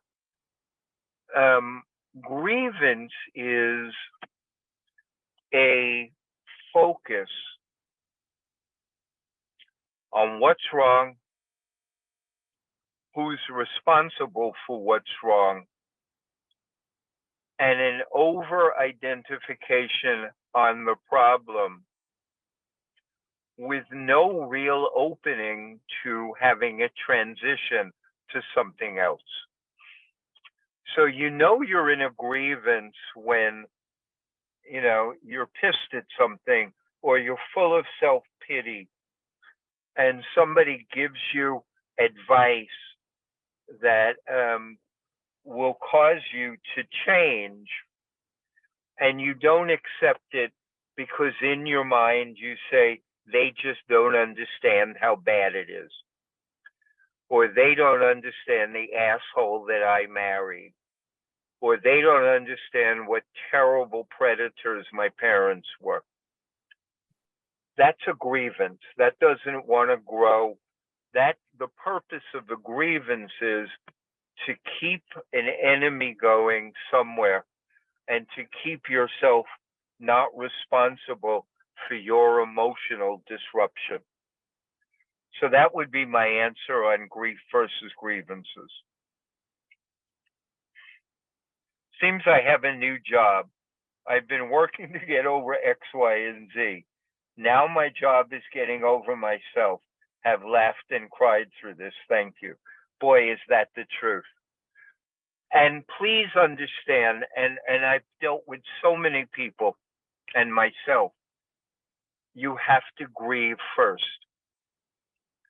Forgiveness is the resolution of grief. It doesn't substitute for grief. It's not instead of grief. It can short circuit. I mean, forgiveness can come in to somebody stuck in grief and help them facilitate it. But it's not this, well, you know, I've been at this for 2 weeks and now I'm over it. That's not healthy forgiveness. But after a while in the grief process, you need to really healthily get to, and I need to get over my own need for drama. And I need to take responsibility for my well-being and not blame it on people. So yes, to some degree, now my job is getting over myself. That's a great question. Herb said that a decision to forgive is a choice. Well, what else could it be? I mean, I don't mean to be disrespectful, but what else could it be? I mean, realistically speaking, what else could it be? Nobody can force you to forgive, and nobody can stop you from giving if you want to. So somewhere in the process, you got to decide, I'd like to forgive. And then you figure out how. The people who study this, they say that there's 2 aspects to forgiveness. The first is the decision, and the second is the emotional, dispositional weaning of the resentment or the self-pity. But you have to make a decision, and then that decision has to be made over and over again. It's not a one-time decision. It's not like you say, I'm going to forgive my mother, and then, you know, that's the end of it. 2 months later, your mother could be an asshole again. So you have to decide again to forgive. But you make a deep decision and then regular little decisions along the way. And again, it's the same kind of decision that keeps you married. You know, at some point you say, I do, and then every day you decide to show up. So a decision is not a simple one-time thing.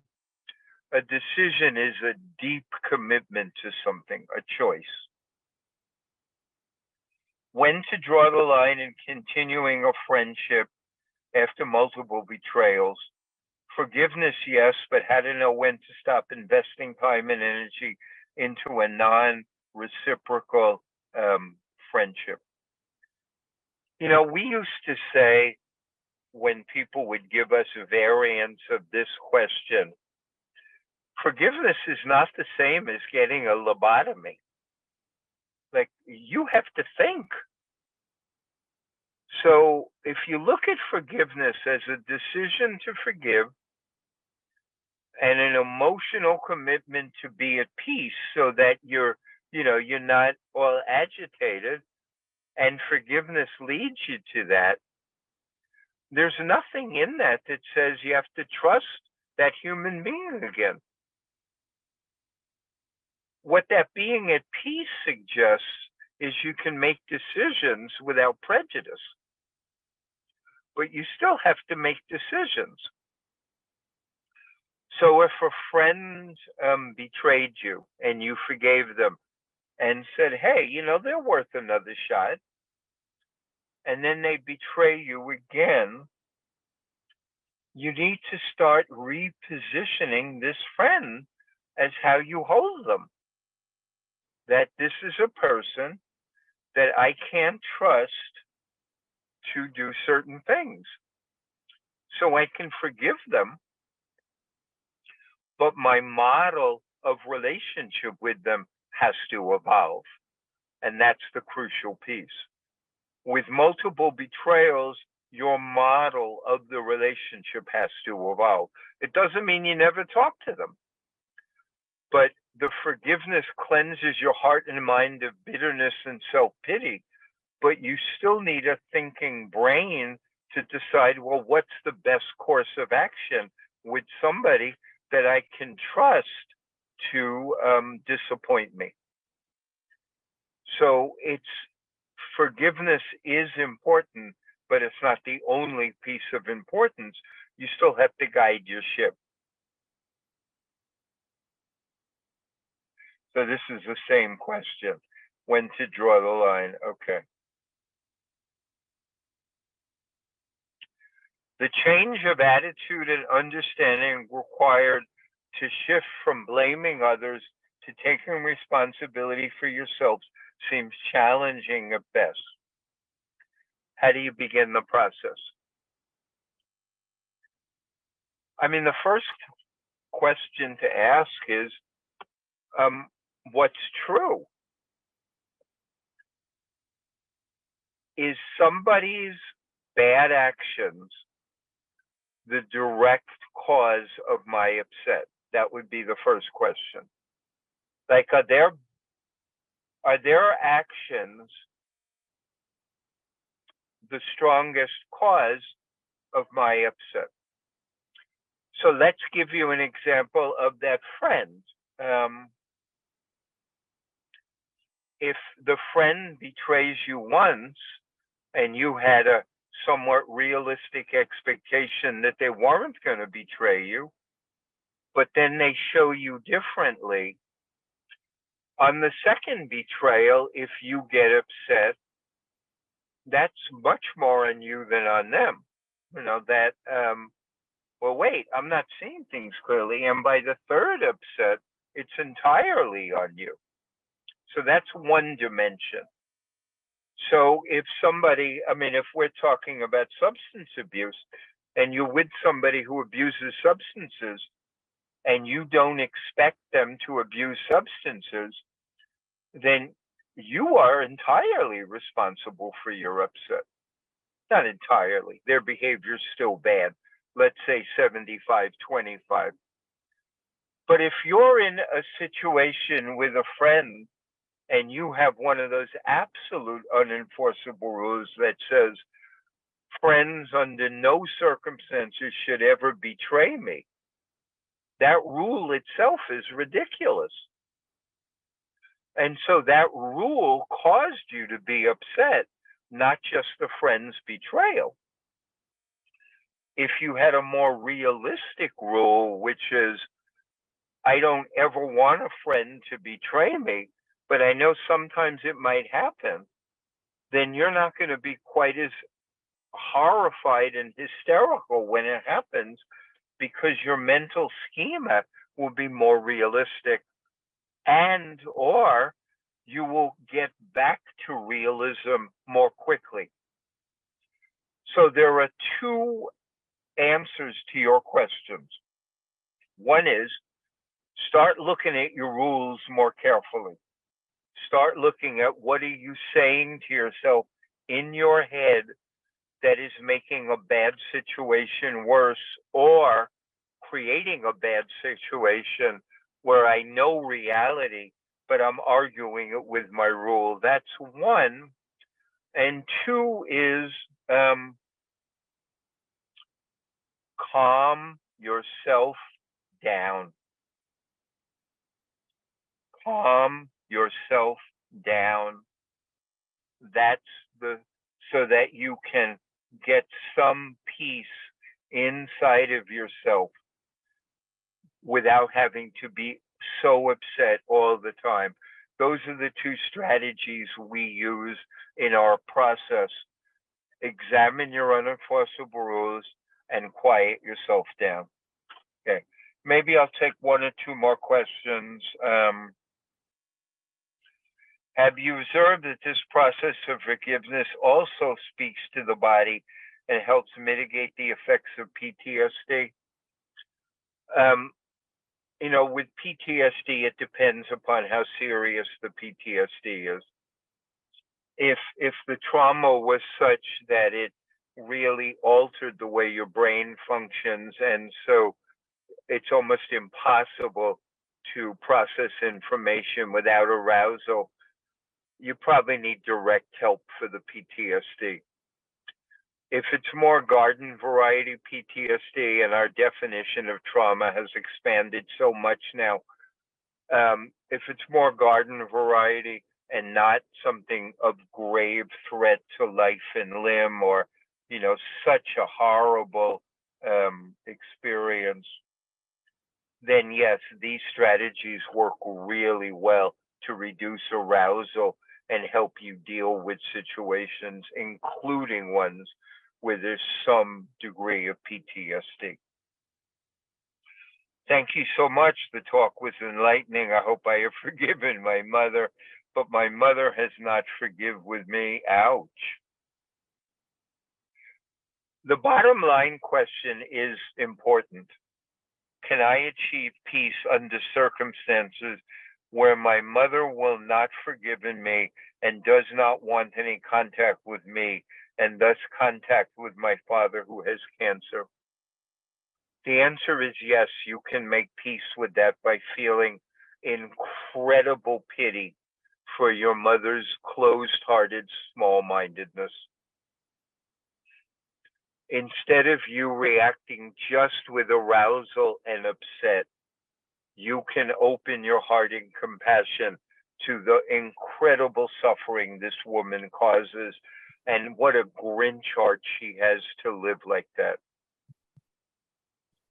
Like forgiveness and compassion have alliances, and this is one of the places where you look at your mother and you think, I am not going to lose my peace because someone with such a stone heart has that heart. I'm not going to be where she is, so I'm going to have compassion for her and me and my dad. The whole family is suffering because of this woman's, again, closed-heartedness, but I'm going to hold it with compassion, not anger, and that's a choice we have.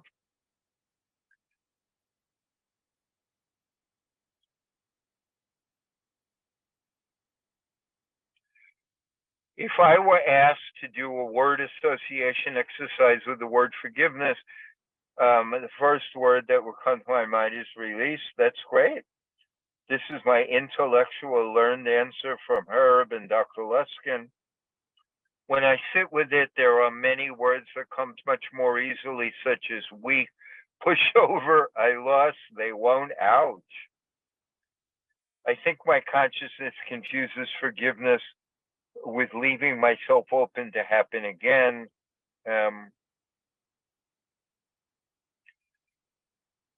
I'm gonna be very clear. It can happen again. Being tough and harsh and bitter doesn't necessarily stop it from happening again. It's just an attempt to stop you from feeling pain. You really have to understand this. When somebody does something wrong and you're afraid that, oh, if I forgive them, it condones it, or it lets them know that I'm letting them off the hook, you don't have to hold it that way. You can tell somebody that hurt you, you hurt me really badly, and I thought what you did was wrong. And, after processing it for a while, I don't want to stay there. So I forgive you, I forgive me, and I'm willing to reconcile and make things right. You can be clear with people. When you hold on bitterly and tightly, what you're saying is you don't have enough trust in yourself to handle life without this hard heart. And that's more of a problem to you than what other people do. And yes, the reality is other people may hurt you again. What you want to practice is getting over it so you know you can handle it. That's the crucial thing. You want to practice grieving and getting over it so you don't have to be so damned anxious about it happening again. And I'll take this one last question and then I need to go. It's noon. How do you handle unenforceable rules with self? Coulds and shoulds with self and musts. That's a really good question. So that might take a minute and maybe a meditation, which is a good place for me to stop. We can be lovable. We are lovable, even though we're not perfect. And that's the big challenge. We can be lovable, even though we're not perfect. And we're not perfect, and we'll never be perfect, and we make mistakes. We can be lovable. We are loved, warts and all. The unenforceable rules come because we don't go there. We view ourselves as lovable conditionally, and that's our weakness. So we need to practice affirming our goodness and recognizing our strengths and self-reminding that yes, we're not perfect, but we are good. And we do good things. So you want to let it all in, not shield yourself from it all. You want to take in yourself realistically. So let me just finish with a short guided practice on this, just a short meditation. If everybody would please close their eyes for just, I don't know, just a couple moments, but I want to do that practice.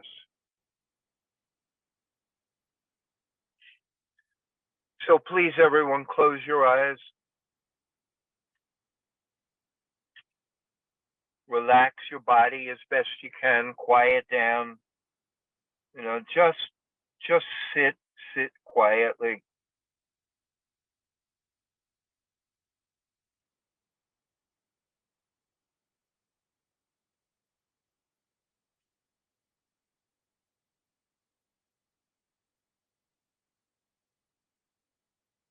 And bring your attention inward and relax your body. Relax your breathing. Relax your belly. Quiet and relax.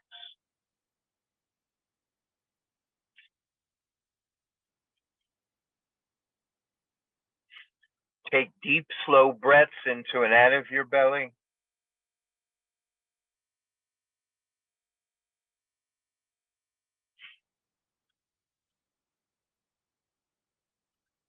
And then bring to your mind's eye one moment where you knew you were loved.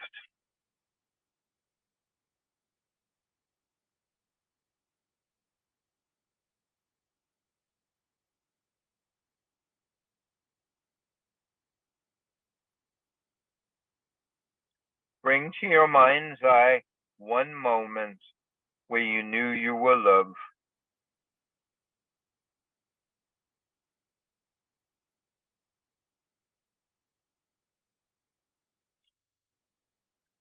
And bring that feeling back. Like bring that feeling where for that moment you absolutely knew you were loved. And it could be loved by anyone. It could be loved by your dog. It could be loved by your partner, your friend, anyone. Just remember that look, that feel. Remember when you knew that you were loved.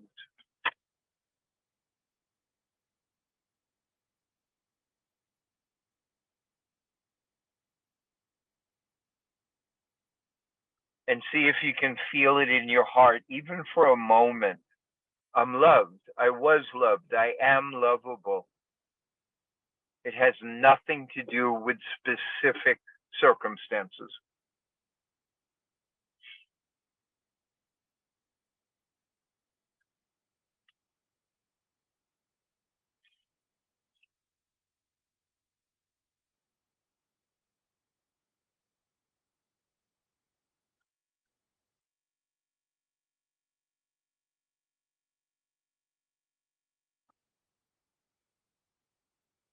And then let that go.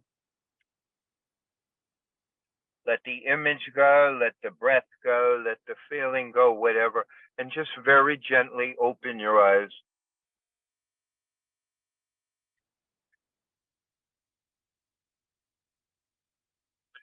And it's just a moment for a reminder that my worth, my lovability, I have some influence of whether I touch it. I can touch it. I don't have to be quite so demanding of myself to be worthy of it.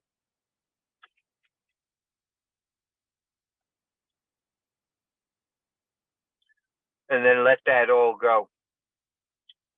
I thank you, everyone, for listening to me. I always appreciate coming in and talking to Herb's folks. I think he's invited me back, I don't know, a couple months from now. Thank you, Herb. And I sent you some chapters today, Herb, to look at for the book we're writing. And it's always nice to see you, my friend. Thank you so much for your work. It's so complimentary to the work that I do and supportive. I know. And so we have we've got a good dance going. I love the rhythm. I'll send you the next flyer for the next event. Take care, everybody. Thanks, Fred.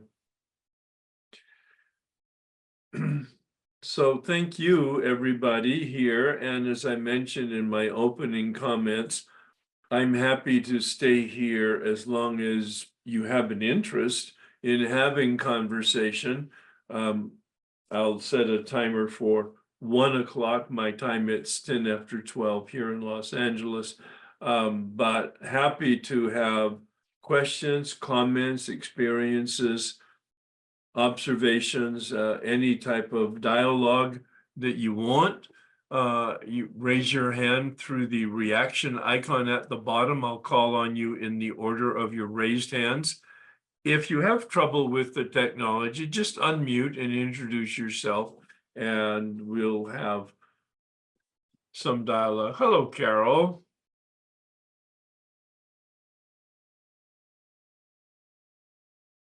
You're muted, Carol. I was trying to find the button. There you go. You know, this was just utterly delightful in the worst and most wonderful ways. I get that. Yeah. Yeah, I I was aware of the workshop coming. I didn't even decide till last night. I thought, oh, what the heck? I'm not doing anything Saturday.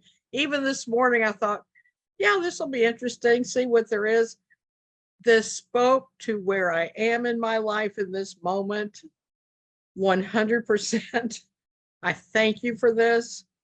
You always tell us to look at our feet. I have started dubbing you my foot candle in my thoughts. I have a poem coming out about my 4-foot candles on Thursday night.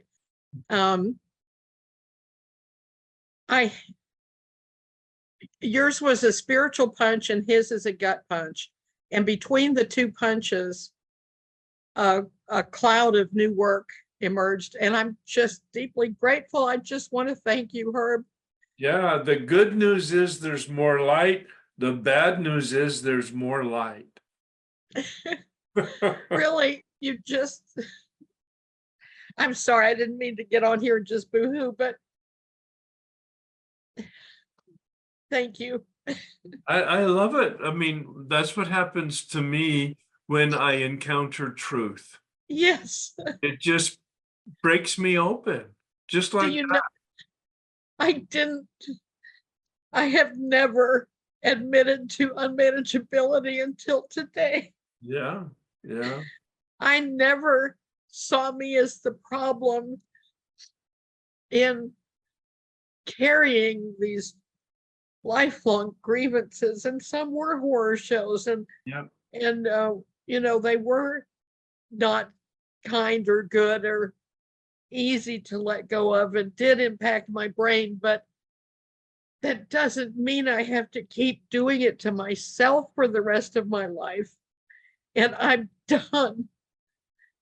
I am done. I see the promise of freedom, and I just thank you so much. yeah. And that's the release. That's the release that we're talking about. And Fred asked the question when, or read the question, when do we know the Yeah. forgiveness process? There will be an experience of being released. It's not a here thing. It's someplace in here. I was aware, oh, I have been released. And Yes. it wasn't exotic, it wasn't big bang, it was like a gentle, subtle knowing. Yes. Yeah. And one other thing I wanted to tie today to a comment from Thursday night, when Alan jumped in right at the end of the session of the workshop and was saying, and this is the emotional sobriety workshop for anyone who isn't familiar with it, and said, we run into trouble when we label people. Yeah. And I think that ties in beautifully into this, because there's a lack of forgiveness or openness the minute I deem somebody a toxic narcissist. And suddenly there's this gestalt of who this person is, which has nothing to do with my reaction, Right. which Right. is the only thing that is my business.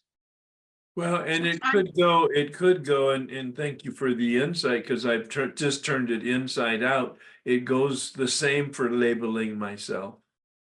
Yes. Yes.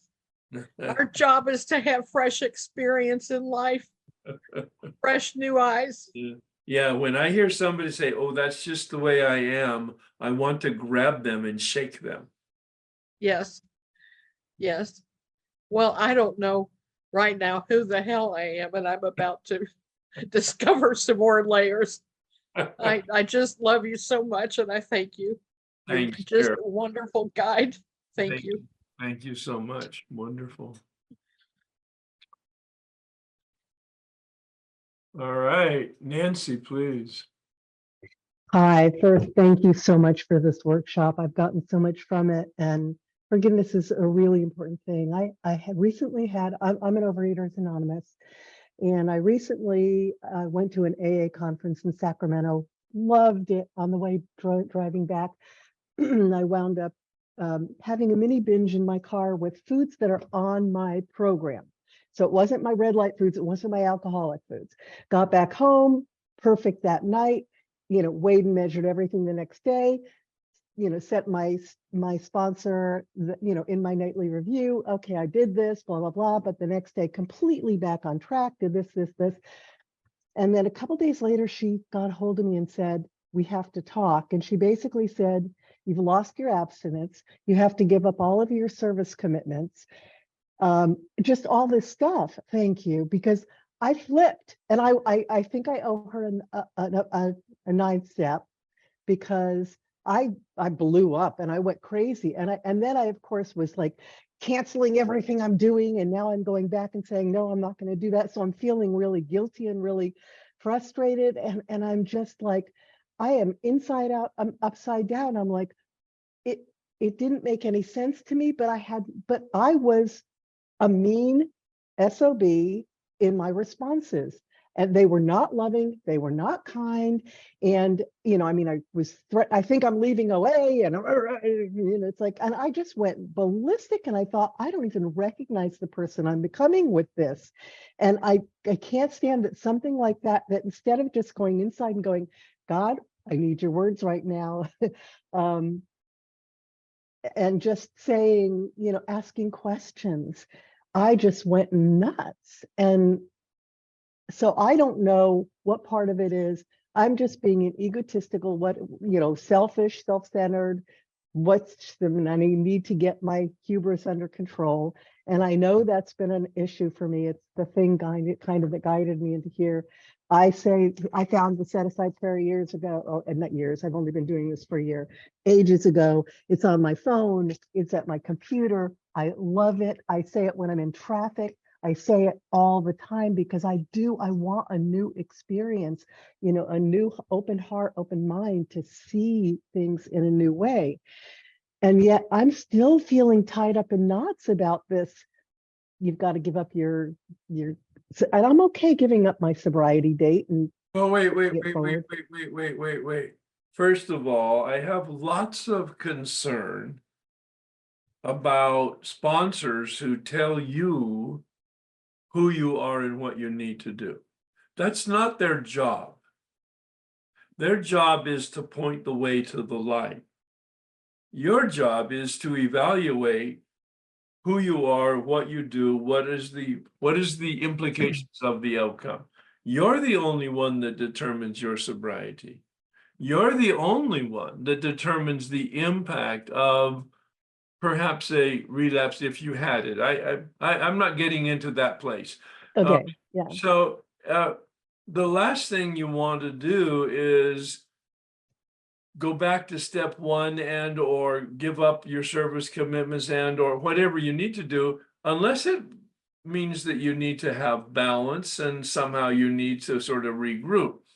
But there's only one solution to powerlessness, and that's a connection with power. Right. And you don't have the power to be connected to power. So you collapse, implode into some humility, which might be a good thing for you and I to really focus on, and embrace your own humanity.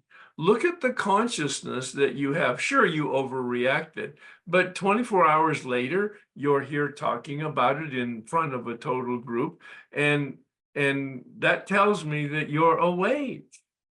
You're awake to the fact that you fell asleep in terms of your overreaction, all right, or whatever else. So you may need to change sponsors. I'm going to do that.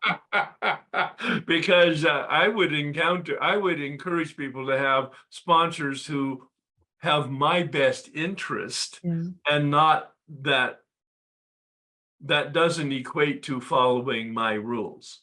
Yeah.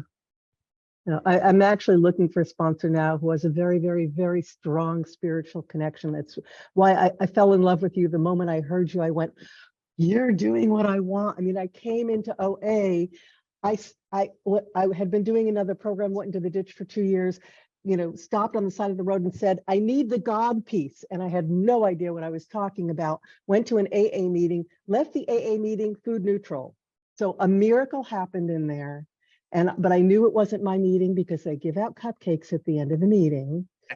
So I found OA I found an 11th step meeting and I didn't know what 11th step was. I just knew it was at 6:30 in the morning meeting. And I've gone pretty much every day since December of 22. Are you familiar with A Vision for You group? I am. I'm very impressed with them. Of course, they've probably got their own issues too, but generally speaking, I'm very impressed with them as a group. I have some people I could recommend to you that might help you find as a resource some people. I have a list of step guides that would be available. Nan would make sure that you got that. Great. If you're looking for a step guide and or a sponsor or a combination of both. Perfect. Thank you so much. And I'm actually doing your step guide program. Great. I'm going to be there on the February, but is the January one recorded so I can listen to it before the February date? I'm not sure what you're asking. You're doing a step guide program Every month. Every month. Yeah, the last Monday of the month. It's yes. Well, that's the target, but moves around based on my schedule and holidays. And how, right, no, I saw that, but it was, obviously January's already done unless you didn't do one in January. Did But you it do doesn't one in matter. January? If I did, it was recorded, and It was, okay. there's one in February, which I think is Monday, actually. Yeah, it's this Monday. Okay. Thank you, Herb. I really, really appreciate you and the work you're doing so Yeah. much. Just remember though, we're pathetic human beings. Yeah, true. Got that. But we're so human.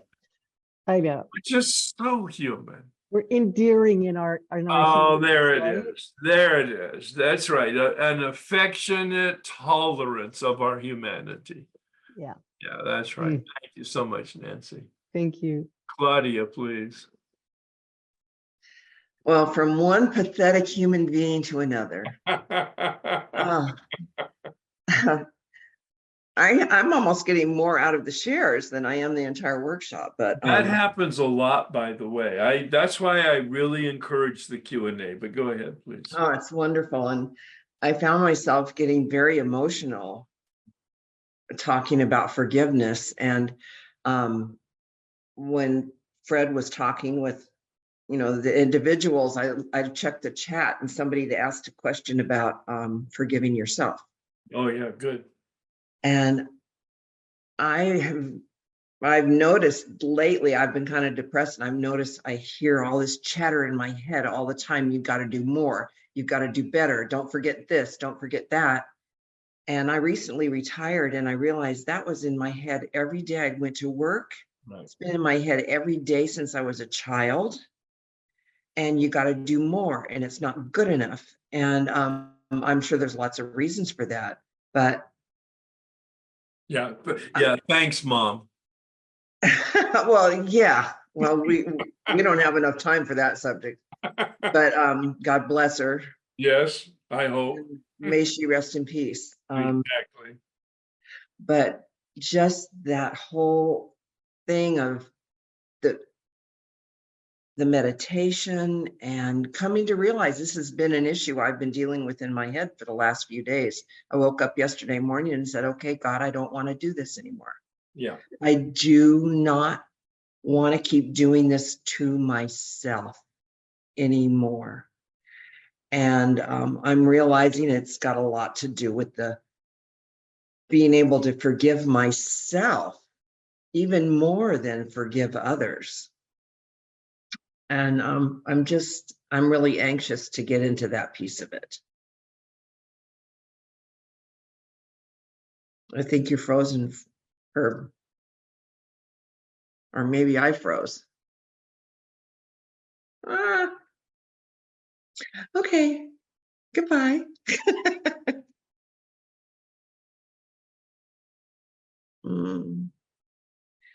I froze.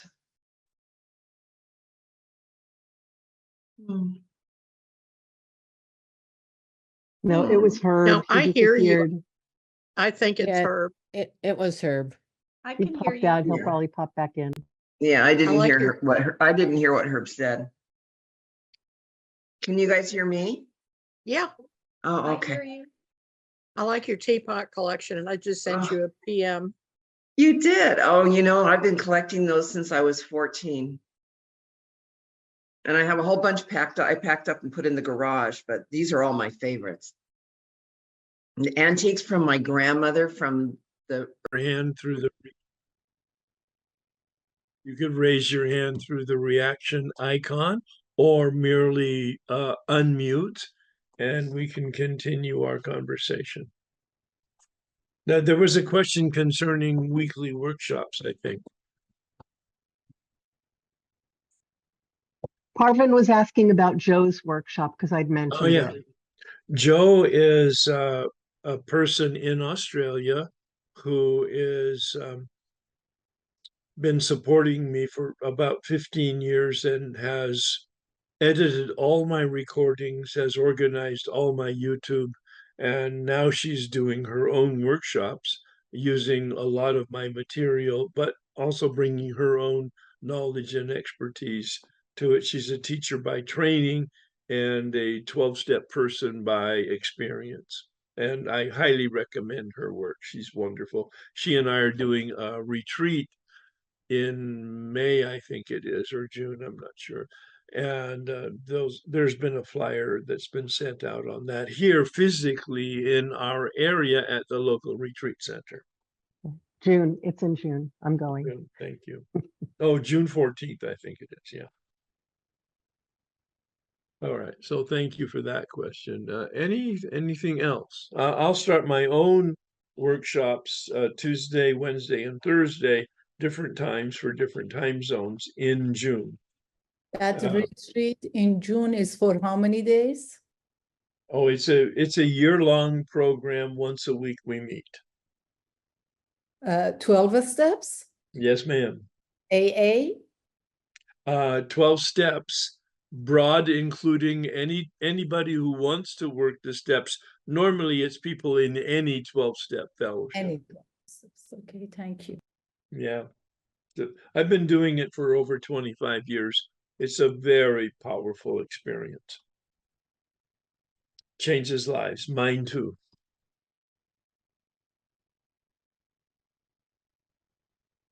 Anything else from anybody? A comment, question, experience?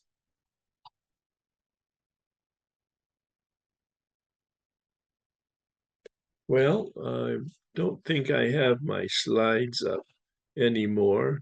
Let's see. No, let's see if I have one that can go up.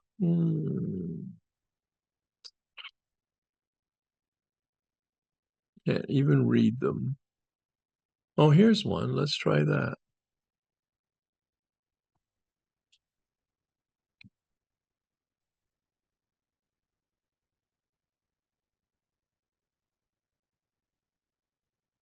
There we go. That's where we left off, talking about freedom. I'm not quite happy with the cartoon drawing, but it works to express the freedom of letting the bars down. And then there's the question, how free do I want to be? I'm going to pause here because I have a question from the UK. Kula, is that how you pronounce it?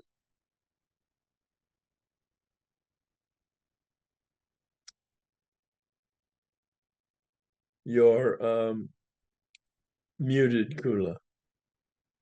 Oh yeah. Oh yes. Thank you. Thank you. There we go. Thank you. Yeah. My question is all those slides that you put up. I was trying to copy while I was listening as well, but I missed a couple because I was listening. Where can we find them? Nan or Rainey will be making them available to all the participants. And Oh, fantastic. so, yep, you will have them Yeah. all and you can use them in any way you choose to. Yeah, it gave me such clarity with the Yes. steps, and and I thought I'll never be able to do the steps. I don't know enough to do with my sponsee, but that gave me such structure and clarity, and suddenly I've got that confidence now. Wonderful. And you could go to my YouTube channel where Yeah. the weekly workshops were recorded and the PowerPoints were used, so that that will also be a wonderful way to support you in helping other people, but make sure that you do the work so that you have the knowledge and experience to pass on, and that's the best way to do Yeah, thank you. Which one? Because there are so many. it. I would recommend the 2021 weekly workshop. 20 and 21. 2021. The year 2021. The Okay, weekly sorry. workshop. The weekly workshop is yeah. the one that has the video. Okay, thank you. 2021, not. Thank you so much. Yeah, you and thank bet. you for staying so long for us. Thank you. There is nothing I would rather do than what we're doing here, quite frankly. And everybody who knows me knows the truth of that. Oh, thanks. You're welcome. So the question is, how free do you want to be? But a better question is, well, let's see if it'll make a change here. How soon? How free do you want to be, and how soon? Forgiveness is a process, and Dr. Luskin's book, the second best book I've ever read, that's high praise, the first being the big book, because it's so effective, the big book. And Forgive for Good is in the same category as effective.